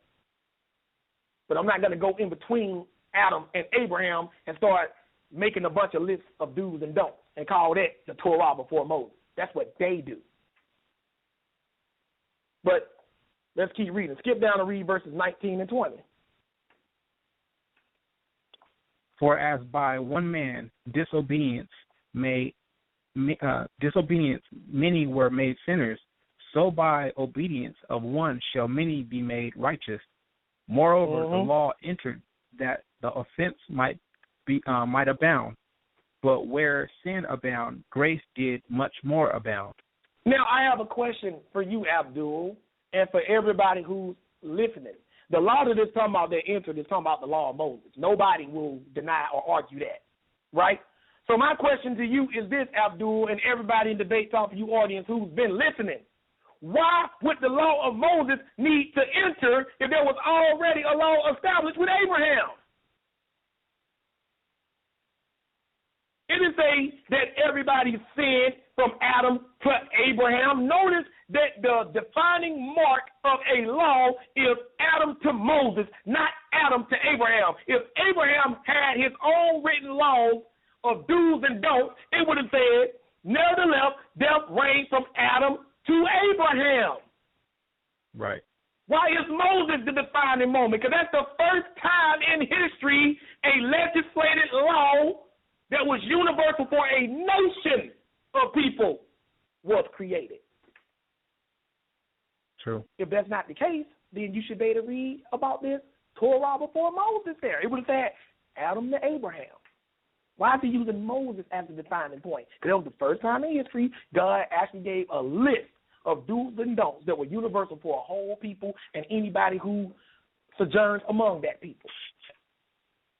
It's not hard, sisters and brothers. It's not hard at all. But people want to make stuff up. If you're telling me that Abraham had some laws between Adam and Moses, show me that in the New Testament. And don't try to say, well, the New Testament don't talk about Abraham. It talks about Abraham a lot. So if Abraham has something that we're supposed to be doing as official do's and don'ts, I'm not saying that the Bible don't say Abraham should be used as an example, because it does. But I mean an official list of do's and don'ts, if that is there, how come the New Testament don't mention it either?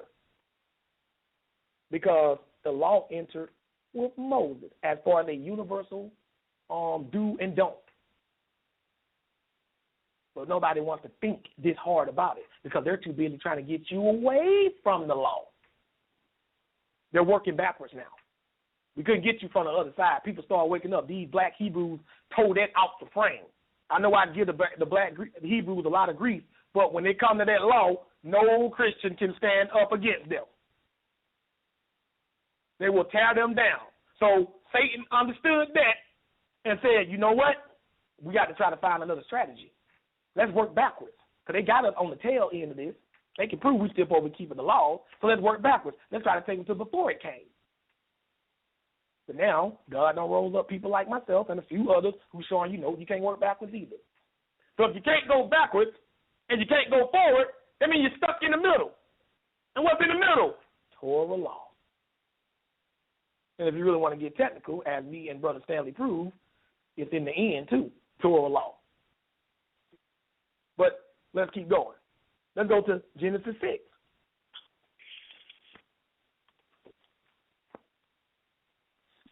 It's not hard to disprove, man. It's not hard to disprove at all. What was the Torah before Moses? It was nothing. There was no Torah before Moses as far as a list of do's and don'ts that we can go into this Bible and clearly identify. Are things implied? Yes. Are things hinted at? Yes. But there's nothing implied or hinted at that I can't clearly read in the law of Moses. So let me get something straight. You would rather go to a part of the Bible where you have to guess and speculate what you need to do instead of going to a part of the Bible that clearly tells you what you need to do. What kind of reasoning is that? Don't make no sense. Don't make no sense at all. I don't got to go to Genesis 7 to read the dietary law. Incidentally, you wouldn't even know that Genesis 7 is hinting at the dietary law unless you read further into Leviticus. It just said clean and unclean animals. Without reading Leviticus, pretend you've never read Leviticus. You wouldn't know what that means. You'll think it just means some animals with some mud on them. Versus some animals that ain't got no dirt on them. That's what you would think. Because that's the only clean and unclean we know in the conventional sense. So you still had to read forward into the law of Moses to understand what makes an animal clean and what makes an animal unclean. Mm-hmm. So we can't play games. You jump into the law of Moses to define the laws before Abraham, but then tell us, let's get away from the law of Moses.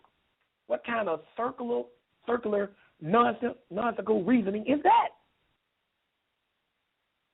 That's confusion. That's all it is. This right here is Genesis 6, 5 to 9. Go ahead and read, please. And God saw that the wickedness of man was great in the earth, and that every imagination of his heart was only evil continually. And it repented the Lord that he had made man on the earth, and it grieved him at his heart. And the Lord said, I will destroy man whom I have created from the face of the earth, both man and beast, and the creeping thing, and the fowls of the air, for it repenteth me that I had made them. Mm-hmm. But Noah found grace in the eyes of the Lord. These are the generations of Noah. Noah was a just man and perfect in his generation, and Noah walked with God. Now, Noah begot. It says, that's good. It says in Genesis 6 and 5, and God saw that the wickedness of man was great in the earth. Wickedness means sins, evil, transgression. Again, cannot deny that there had to be some kind of moral standard for God to judge by, to call these people wicked. You can't get away from that. And I'm not going to run from that. But can I go into the book of Genesis and specifically read what they were doing that was wicked? No. I can't. I can't do it. We can read a few things maybe where it tells you, verse 12, and God looked upon the earth, and behold, it was corrupt, for all flesh has corrupted his way upon the earth. And verse 13, and God said, the end of all flesh has come from me, for the earth is filled with violence. There's one thing we can point out. There's one thing we can certainly say is the reason why God destroyed the first world, because of violence in the earth. But why in the world would I have to read all of this to glean that from this when I can go straight to Torah law, and Torah law speaks against violence in a in an unjustifiable way? Why would I have to do that? Why in the world are you trying to send me on a scavenger hunt to try to figure out what is sin when Torah law plainly tells us what is sin? Why would anybody want to get you away from clear instruction and try to murk up the issue with something you got to really strain your eyes to see? Why would anybody want to do that? Must be somebody who overall really don't want to keep God's laws. Why go through all of that? I can take you to the law. I can take you to the prophets and show many times how they spoke against violence and being a sin. But you want to take me to before Torah law and telling me read and see where it's hinted at. That's stupid. And whoever is teaching that need to have their heads seriously examined, because they ain't functioning right. They're not. But you can't deny that there had to be some kind of standard. And I'm not denying that. All I'm saying is I cannot go into anything before Moses, and neither can you, and say, do not do this and don't do that. And if you try to tell me, see, it's talking about violence. Violence is wrong. I agree. But I can take you to Moses and show you that even clearer. But let's continue. Let's go to 2 Peter. And we winding it down. But right now, Sal, before I finish it off, do we got anybody else online right now? All we have is the 423 number. If you want to take that, let me know. Other than that, everybody else is listening. No. Let's go to 2 right. Peter. Let's keep moving. All right, let's keep moving. What a shock. I tell you, man, sometimes I'm glad, Sal, that my ministry is an internet ministry, because I actually believe that if I had an actual building, I would have to hire security out front. I really believe that. This is 2 Peter chapter 2. And we're going to read verses, matter of fact, read verse 4. Just read verse 4. For if God spared not the angels that sinned, but cast them down to hell and delivered them into the chains of darkness to be reserved unto judgment. Now, It said, if God spared not the angels that sinned. Don't tell me that here sin is transgression of Torah law. Couldn't be. That could not be. This happened before there even was a such thing as Torah law. You know, or the law of Moses. You follow what I'm saying? This is showing you right here that sin does mean transgression of the law or transgression of God's instructions. And we know whatever instructions these angels had was not Torah law. You see how that word sin also reveals stuff too? So what does it mean in the strictest, purest sense to sin? What does it mean? It means to go against anything God instructs you to do or what he doesn't instruct you to do. Going against it. In this case, the angel sinned. You can go read the book of Enoch. It told you by intermingling with the daughters of men. That's what the sin they committed. That was the instruction they went against. And the book of Enoch lets you know that there was a law in heaven that prohibited angels intermingling with human women to this degree. So don't let anybody tell you that sin just means transgression of the law. Whoever tell you that sin just means transgression of the law has never read anything past Torah law or understood anything past Torah law. That ain't what sin just means. Sin means anything that goes against God's instructions. Sin means anything that goes against Jesus' instructions. It doesn't have to be specifically listed in Torah law as a do and a don't. That's what Torah really means in the strictest sense. Instructions or directions of God. But when we hear that word law, we automatically, psychologically, bundle it all up into the Torah law of Moses. That's what we do. And when we hear something, when we see that word appears before Torah law, we think it has the same implication, a list of do's and don'ts. So that's because we don't know what the word Torah means. This is the reason why nobody is calling in to refute this information, Abdul, because they can see it's clear. They can see that. There's nothing really to refute. But I know some people have questions. It's like, what was the instructions and the laws that God instructed Abraham to keep? We've been reading them. Told him to get up out of this land. He did that. Told him to circumcise every male in his house. He did that. Go ahead, Abdul. You about to say something? Nah, I'll fast. Brother DV say crystal clear. Crystal clear.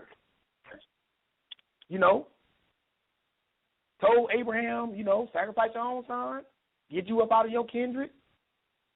You know what I'm saying? Circumcise every male in your house. All of these are instructions from God. Abraham did it. By the time Isaac was dealing with God on the forefront, your father did everything I told him to do.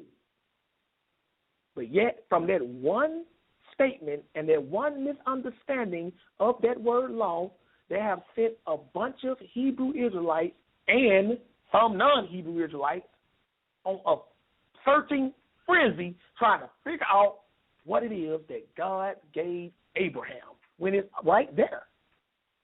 But because you don't understand what the word law means, you want to look for some kind of written list of do's and don'ts. Doesn't work like that, sisters and brothers. It's the same way with the word sin. Adam sinned. You trying to tell me Adam broke the Sabbath? Adam ate pork? Adam murdered somebody? No. What was Adam's sin? The only sin we can read about that Adam did in the Bible was he ate of the tree that God told him not to eat of. But yet they called it a sin. So don't tell me that sin means transgression of the law. No, sin means not following God's instructions. When you word it like that, that takes all the confusion out of it. Because even Torah law is still God's instructions. That gets rid of all the confusion.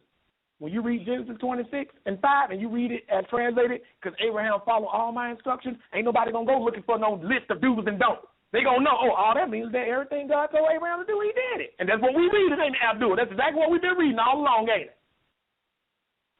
Yep, sure have. It's real simple. Very simple. But I want you to keep reading. We're gonna read verses, you stopped at verse 4, read 5 to 8. Go ahead. Okay.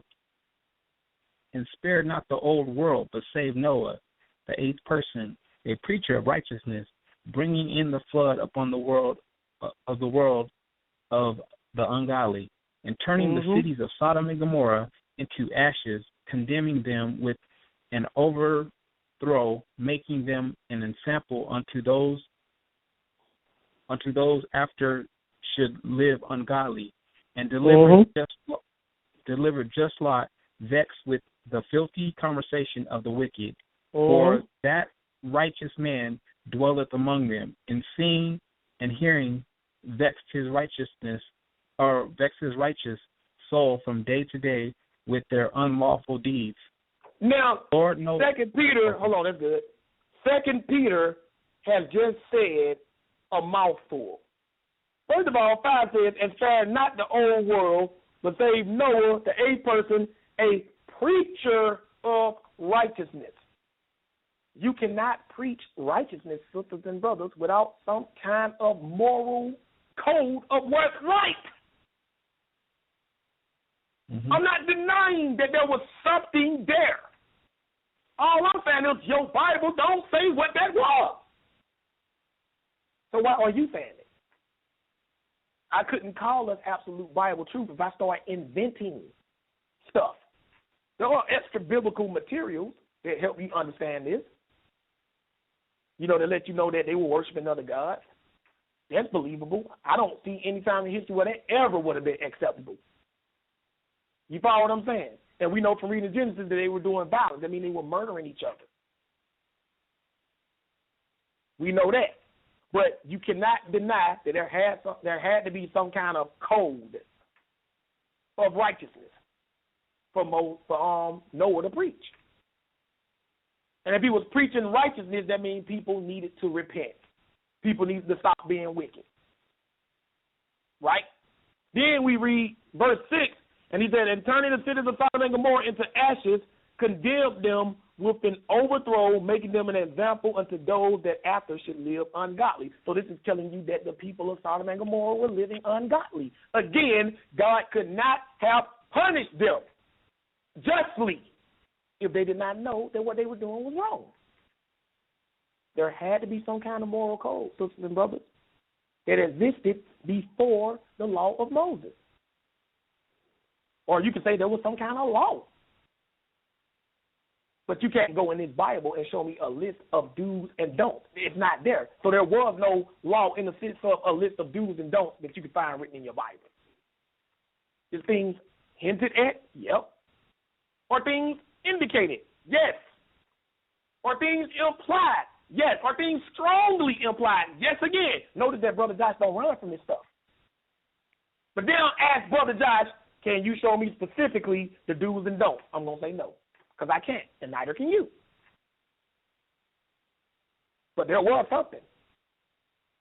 I will give you that. There was something. But whatever that something was, I can go into the law of Moses and clearly show you that you're supposed to be doing that. So why would I sit up here and lay up at night vexing myself trying to figure out something that's already given to me a little later in the Bible? I just go and read that. What if, as it states in the book of Jasher, the problem was they were worshiping other gods? Fine, I can go to the law of Moses and show clearly we weren't supposed to do that. What if, as it says in Genesis 6, the earth was filled with violence, meaning people were killing each other? Well, I just go to the law of Moses and show we're supposed to be doing that unjustly. And so on and so forth. So why, Abdul, would anybody in their right mind try to strain themselves, try to figure out what we should and should not be doing based on something apart in the Bible where that stuff is not clearly stated when there are several other parts in the Bible? In fact, the other parts in the Bible that clearly state the do's and the don't are relatively much bigger than the parts of the Bible that don't clearly state it. So why would you go to a smaller part of the Bible that's making you strain and rack your brain trying to figure something out when there's an abundance of information in another part of the Bible showing you clearly what you should and should not do? The only thing I can think of, the only reasoning I can come up with of why somebody would do something like that is because they don't want to do the things that are clearly listed in the Bible. Mm-hmm. That's the only I explanation. agree. That's the only explanation. So, I agree. Then verse 7 says, and delivered just Lot, another word for just is righteous, righteous Lot, but with filthy conversation. When it says filthy conversation, it does not mean what's coming out of his mouth. This is an old English word definition for conversation. It means like companionship or conduct. He was met with filthy conversation of the wicked. You follow what I'm saying? In other words, he lived among wicked people. Again, had to be some kind of standard, some kind of law. We can use the word law. Some kind of instruction to determine that these people were wicked and Lot was righteous. And we can figure out what that was just for simple reasoning. We got to speculate. It's called, reasoning and speculation are not the same thing. If God destroyed Sodom and Gomorrah, and it tells you what they were doing that got them destroyed, then we can just use common sense and say, well, that was wicked. If it tells you what they were doing. But if it tells you that God destroyed some place, and the whole thing it tells you that because the earth was filled with violence, then so far all we know is that people were murdering each other. That's all we know, for certain, from reading Genesis. Other extra-biblical material offer other reasons why. But most people that try to take you to that Torah before Moses, they don't read any other books anyway. But then verse 8 says, for that righteous man dwelling among them, talking about Lot, in seeing and hearing, vexed his righteous soul from day to day with their unlawful deeds. Notice that the word law appears here. In unlawful, meaning they were doing something that was against some kind of law. You can't say something that's unlawful unless there's a law. So there was something there. Don't confuse me, Josh. It seems like you're saying two different things. In one breath, you said there was no law before Moses. And in another breath, you're showing that there was clearly some kind of law. Which one is it, brother? No. What I'm saying is there is no law before Moses in the sense that we can go to the book, or the events before Moses and read clearly, thou shalt and thou shalt not. That's what I mean when I say there is no law before Moses, in that sense. But there is a law before Moses in the sense of there is clearly a standard of right and wrong. And a law helps you identify that. But I cannot go in here and say for certain all the things that we should do. Because I can tell you this, from reading Genesis all the way up to Exodus, I know murder is wrong. This is before I get to the law of Moses. I know murder is wrong. I know lying is wrong. I know adultery is wrong. You follow what I'm saying? I know worshiping another God is wrong. I know this stealing is wrong. Right? This is all before I get to the law of Moses. So these are standards. But when you talk about the law that Abraham kept, that's something completely different. That's a horse of a completely different color. That just means that Abraham did what God told him to do. In addition to whatever standard they had back then, Abraham was doing that too. Because Abraham did more than just what I call spur-of-the-moment obedience. Spur-of-the-moment obedience is when God pops up and just tells you at the spur of the moment, do this. Abraham didn't just do that. Abraham was righteous according to whatever standard they had going on back then too. But when it says that Abraham kept my laws and my instructions, it's referring specifically to the spur-of-the-moment instructions that God gave Abraham, on top of him doing the other stuff that defined righteousness in that era. But I can't say there's a list of do's and don'ts. I can't say that. I can't read that anywhere. You can't read in the book of Genesis, thou shalt not steal. But you can get it out of that. You can't read in the book of Genesis, thou shalt not murder, but you can get it out of that. But I don't want to get it out of that. I want to know specifically what is right and what is wrong. What's wrong with one in that, sisters and brothers? Clear instructions. What's wrong with that? Have you ever worked on a job and you work under a supervisor or a boss and he don't give instructions clearly and then he blame you when you mess up? I've worked under people like that before, where they don't give clear instructions and get mad at you because you don't understand. Well, that's exactly how you're trying to set God up to be when you're trying to go to this law before Moses nonsense, because no clear instructions are given, which leaves a lot of room for error. And then you tell me God going to punish the wicked. In the next book, God going to punish the wicked. That ain't right. He didn't give any clear instructions according to you. Let's think about this, sisters and brothers. So, we see a lot of stuff being stated here. But let me show you something else. Let's go to Leviticus 20. We only got 3 more after that. Got to admit, though, Abdul, I thought I was going to get a lot more people calling in for this, but I guess this is how crystal clear it is. Yep, I see too. It's not hard. Just, nobody really want to call in. Just the same old people that want to harass me and stalk me all over social media. Which I don't get. You tell somebody that, you're not interested in talking to them anymore. It don't matter for what reason. Whether you right and they're wrong or whether they're right and you're wrong. If somebody say they don't want to talk to you anymore, you shouldn't try to impose your will upon them. That's what's wrong with us now. You know what I'm saying? We talk to people and somebody be like, you know what, I don't want to talk to you anymore. You know what I'm saying? And what do? We keep on trying to argue with them. If somebody tells me, Brother Josh, I don't want to talk to you anymore, I'm going to back off. But don't call in on my show and say you don't want to talk to me. That's stupid. You know what I'm saying? Because I'm going to say something back if you call in on my show, and it's my show when I'm the guest, just like it's whoever else's show when they're the guest. You know what I'm saying? But that's crazy. Right. But this is Leviticus 20 and verse 17. Read this right here, just to show y'all some stuff. And if a man shall take his his father's daughter, or his mother's daughter, and see her nakedness, and she see his nakedness, it is a wicked thing, and they shall be cut off in the sight of their people. He has uncovered his sister's nakedness, he shall bear his iniquity. What this is saying is you can't sleep with your half-sister on your mother's side or on your father's side. That's what it means to see their nakedness. That means to have sex with them. You can't sleep with your half-sister.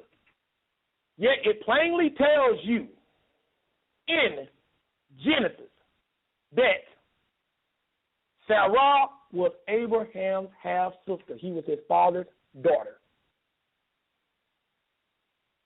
And some people might try to say, it don't mean that. It just means she came from the same household. Both Josephus and the book of Jasher defines Abraham's wife as his niece.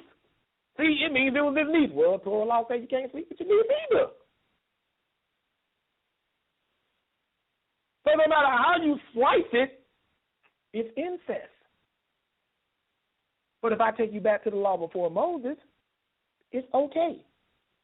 So are these people that say we need to go back to the law before Moses, or that we need to lean toward the law before Moses, are they saying that we should go back to sleeping with our own sisters? Is that what you're trying to tell me? Is that the message you're trying to give? In fact, if you read Leviticus chapter 20, matter of fact, you read all of Leviticus, right? All of these do's and don'ts were based off of the things that the nations were doing, that God said don't do that. Especially in Egypt, it was very common for pharaohs to marry their own full-blooded sisters. We're not talking about half-sisters, brothers and sisters. It was very common. In fact, all the gods of the nations, the Egyptian gods, the Greek gods, and the Roman gods, they were brother and sister. They worship incest. They were brother and sister. You know what I'm saying? Osiris and Isis, brother and sister. Zeus and Hera, brother and sisters. So you're trying to take me back to the law before Moses, things that God allowed or winked at back then. You say we need to go back to that. But the law of Moses say that's wicked. He said they shall be cut off from among their people, meaning they should be killed. Let's take a look at that, something else. Let's go to Deuteronomy chapter 27.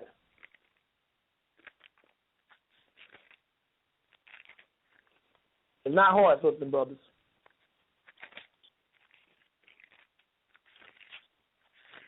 There is no Torah before Moses in the sense of a clear outline of do's and don'ts. It does not exist.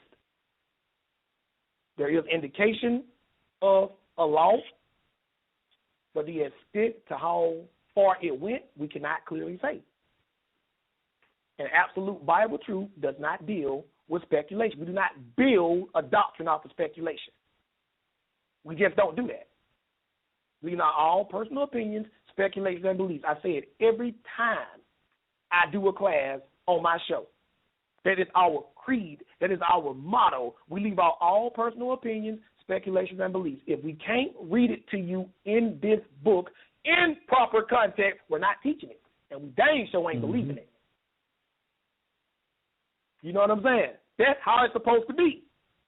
But people get mad at us because they tell us stuff and it's not in the Bible, and they get angry. They want to physically hurt you because you don't want to believe something that's not in the Bible, a book they say they also believe. That's right. It's crazy, sisters and brothers. These people are literally off their rockers. These people have mental problems. People think I just be saying that. I honestly believe that a lot of these people would not pass a psych evaluation. You got a lot of functioning lunatics walking around here. Y'all know what a functioning alcoholic is. A functioning alcoholic is somebody who's an alcoholic, but they can still get up, go to work, more or less, hold down a job, be a member in the family, but they are still being tormented by being an alcoholic. Same thing with a functioning drug addict. A functioning lunatic is somebody who is by all accounts, should be in some type of mental institution with a straitjacket on. But they still get up and go. They're still sane enough to get up and go to work and hold down a job and even be married. And in some cases, call in to debate talk for you.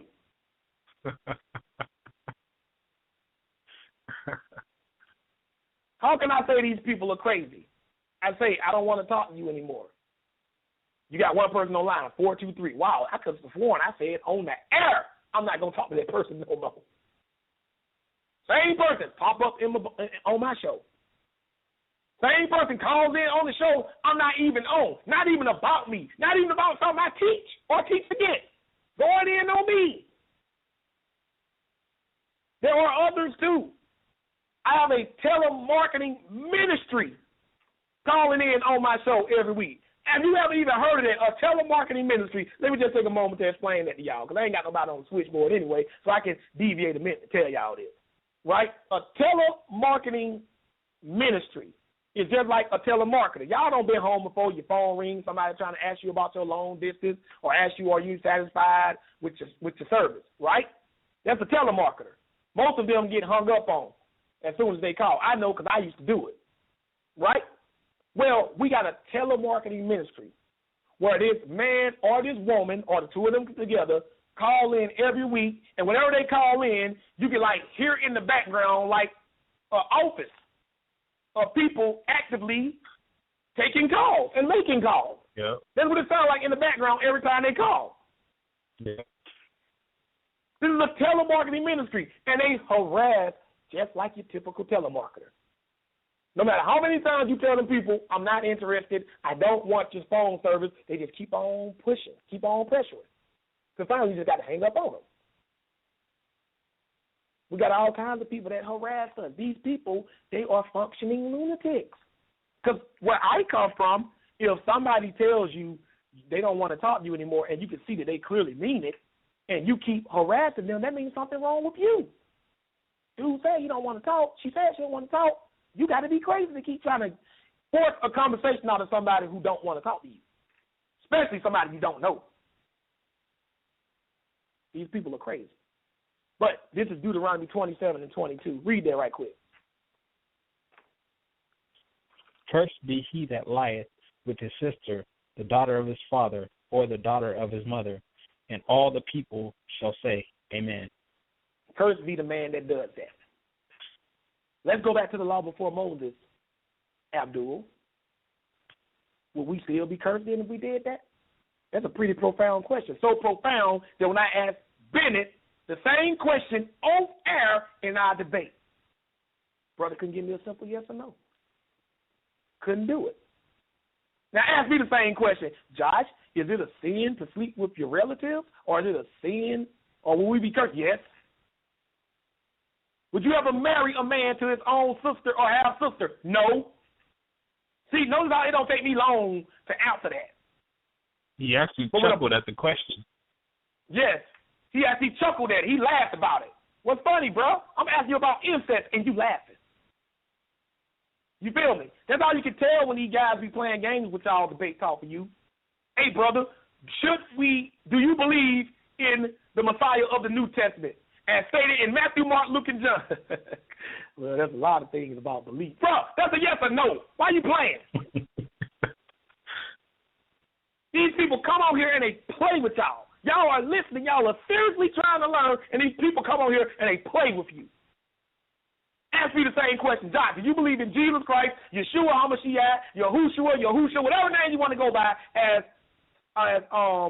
recorded in Matthew, Mark, and Luke, and John, in the Bible or in the books that we commonly refer to as the New Testament or the Gospels? Do you believe in the guy there? Yes. No hesitation. Ain't got to think about it.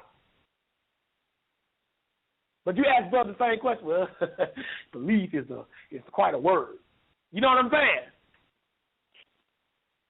I remember, and we're going to finish this off, I remember when I was in school, 5th year, the teacher asked everybody a question about cheating on the test. And you know me, I'm a bit of a class clown. So, I had to give an answer that made everybody laugh. So he's going around the room, and he asked everybody a yes or no question. Have you ever cheated on the test? Right? And when he got to me, I said, well, cheating is wrong. But that's all I said. You follow what I'm saying? Everybody started laughing because I answered the question, but they could clearly see I was avoiding the yes or the no element of it. I just said cheating is wrong. We know cheating is wrong. He wants to know, have I ever cheated on the test? You follow what I'm saying? That's what these guys come on debate talk for you and do to y'all. Y'all ask them simple yes or no questions, and they'll turn around and they'll give you an answer completely avoiding the question. Brother, do you believe in the New Testament? Do you believe Jesus Christ or Yeshua, whatever name you want to use, is he the Messiah? Yes or no? Do you believe that? Yes, you do, or no, you don't. It ain't nothing to think about. Or if you don't know, or if you're not sure, say that. Oh, I'm on the fence about that. I really can't say. But if you know in your heart that you've already denied them, then don't try to hide it. Say that. But now, we've seen that, again, you don't supposed to sleep with your own sister according to Torah law. So taking us back before Torah law would make that permissible. And we're not trying to do that. Let's go to 4th Maccabees. Do you have your Septuagint with you? Yes, I do. We're going to 4th Maccabees to try to show you this law in our hearts that existed. 4th Maccabees. This is in the Apocrypha, sisters and brothers. And we only got one more after that.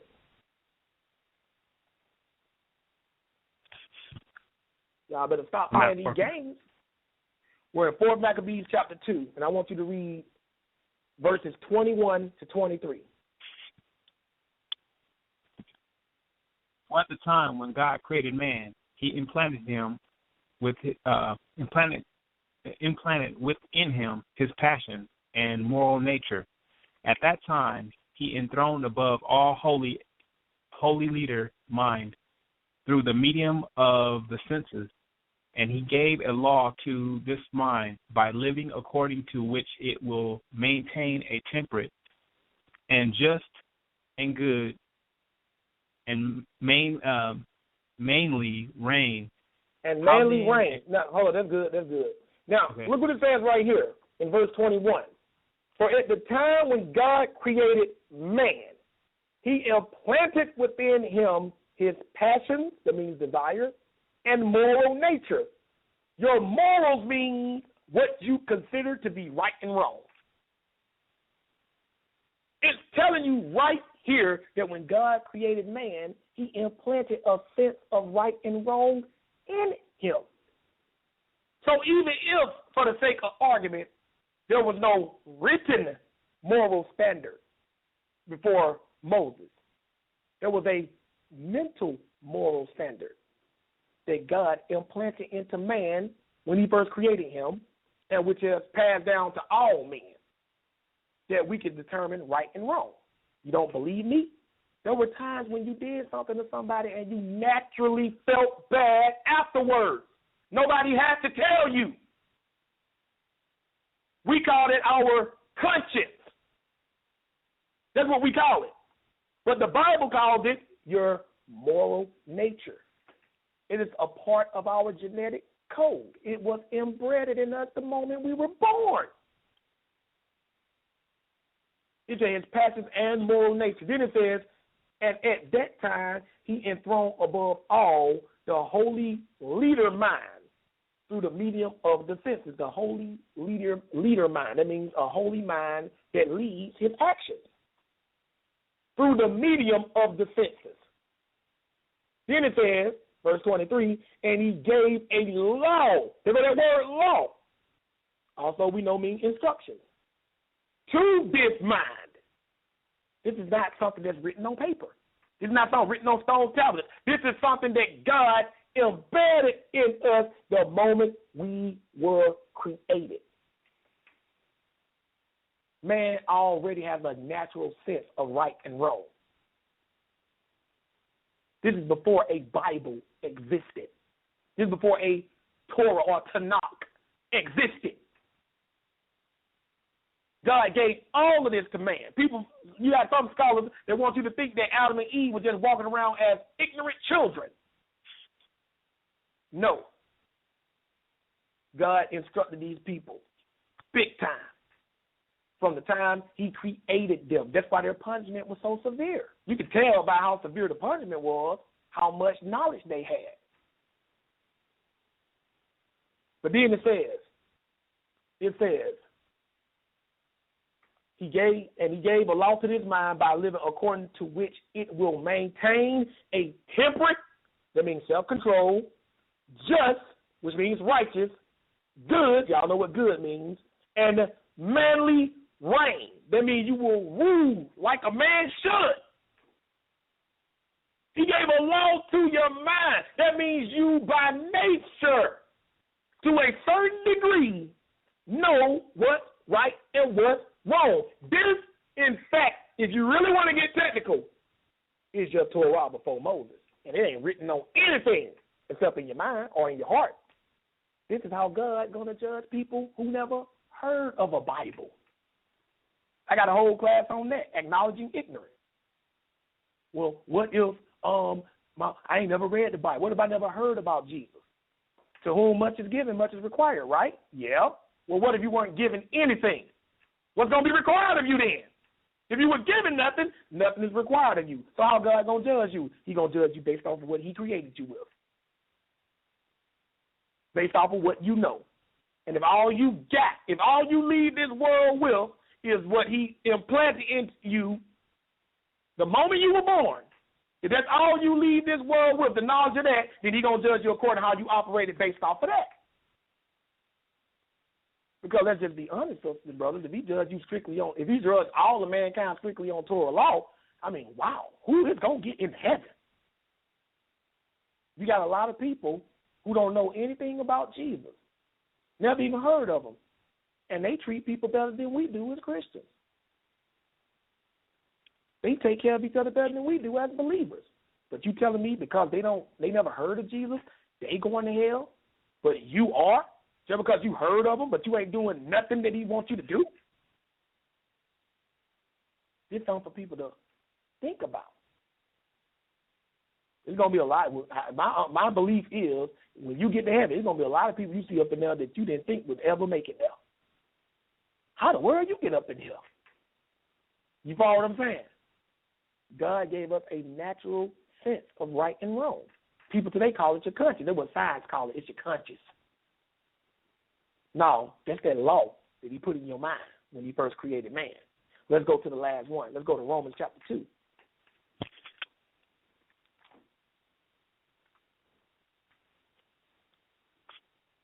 We don't think about stuff like that, though.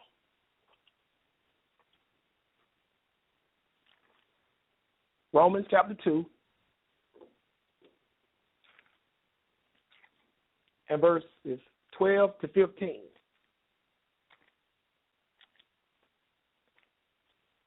Romans 2.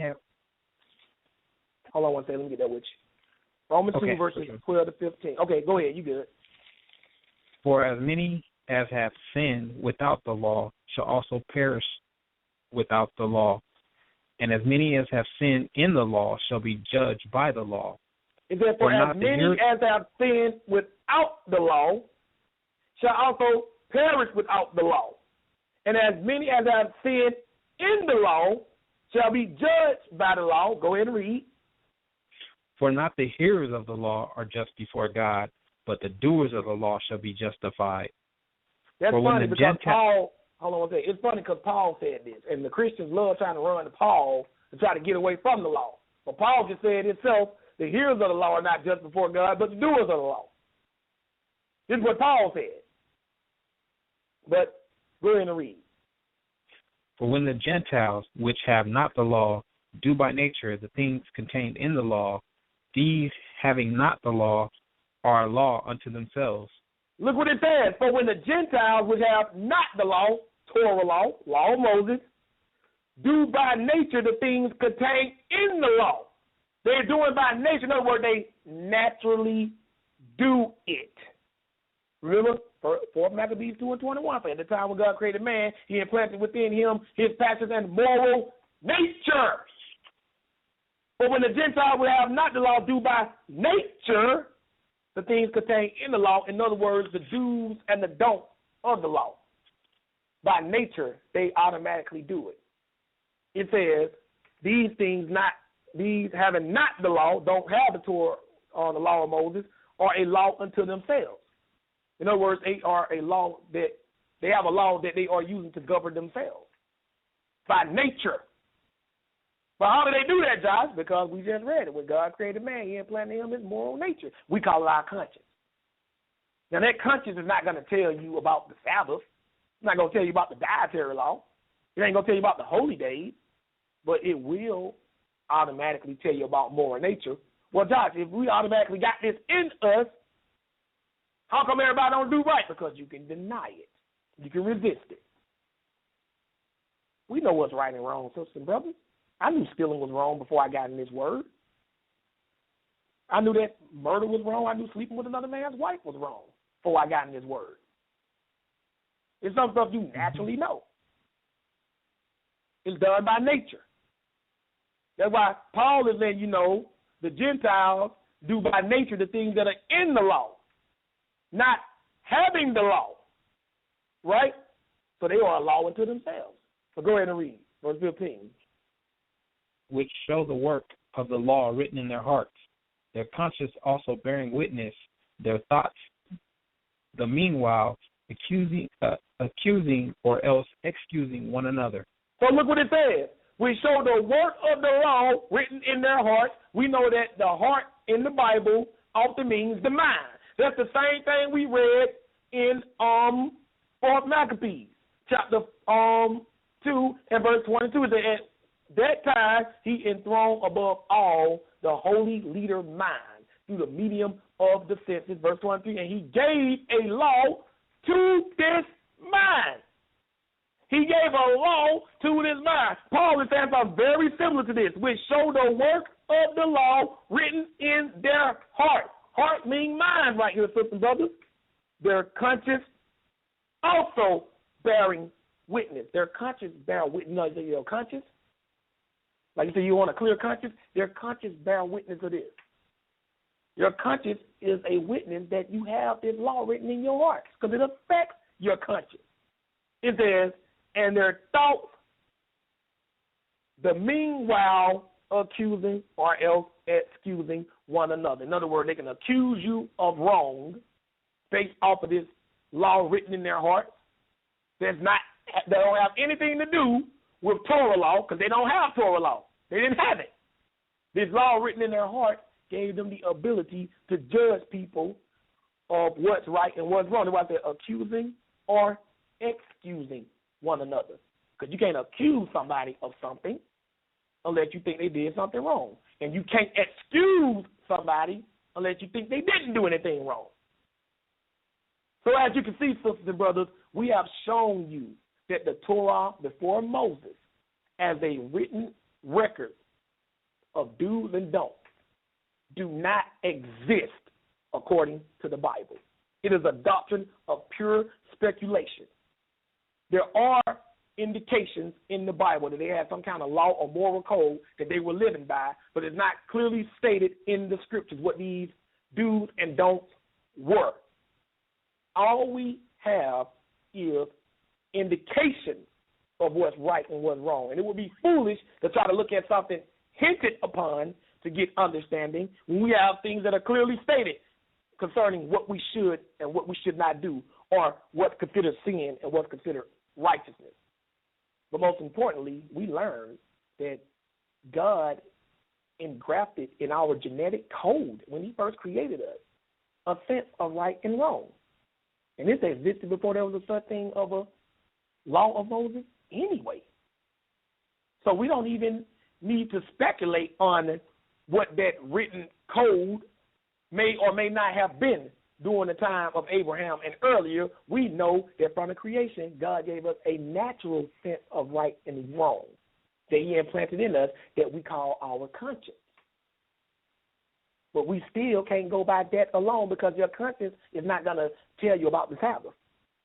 Your conscience is not going to tell you you shouldn't be eating pork. This is something you have to learn through Torah law. But people don't understand. God is going to judge people by their conscience too, because for a lot of people, that's all they ever knew. That's all they ever had.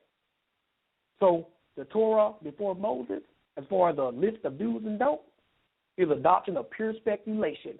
Torah in of itself just means instructions or directions. And anything God commands us to do can be considered Torah law, whether it's written in actual Torah law or not. See you next time. And everybody, I got a text from Sal. He was telling me that his computer shut down. He said he can still hear, but he can't do anything on the computer, meaning that if there is somebody on the switchboard, there's nothing he can do. He said he can't even let me see if he can even respond. Sal, can you even respond to me? Right, exactly what he said. He can't even respond. So when I checked, there was nobody. When last time he checked, there was nobody on the switchboard anyway. So he said, when I'm done, simply hang up. But before I do, Abdul, is there anything you want to add? I just wanted to say it's a blessing to be a part of La Reader also, again, for the Shabbat. And I just want to say, I really appreciate the people that came out to listen tonight and, hear what the brother had to say as far as this class is concerned. Praise God. And, of course, if anybody has any questions, you can always join us tomorrow on Blog Talk Radio on our show, which airs at 4 o'clock or 4:30 p.m. Eastern Standard Time. Again, that's 4 o'clock or 4:30 p.m. Eastern Standard Time. You call in on it the same way you called in to listen to Debate Talk for You. The number is 646-716-8249. Again, that's 646-716-8249. Or you can listen in online by going to absolutebibletruth.com blogtalkradio.com /Absolute Bible Truth. Again, that's blogtalkradio.com absolute Bible truth. Help keep the show on the air. If you want to help, you can send your donation through PayPal. The email is debatetalkforyou@gmail.com or through Cash App, $Sal Showtime. Thanks for your support.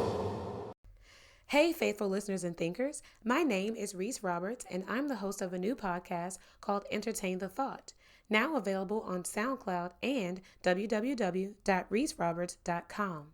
The website and podcast are focused on teaching consciousness and human evolution in current social conditions. As a free member on reeseroberts.com, you'll have access to curated content like videos and free book downloads. You can also schedule personal consulting services for teenagers, singles, and married couples. I also offer an enrichment training program that teaches students the fundamental arts of research and debate to increase their knowledge of self. The T-Team is now open for enrollment. For more information, please visit www.serveincorporated.com/register. Again, that's www.servincorporated.com/register. Thank you very much for tuning in to Debate Talk for You Radio.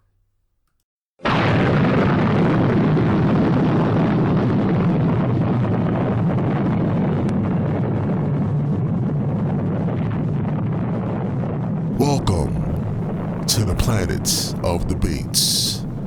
Debate Talk for You Radio.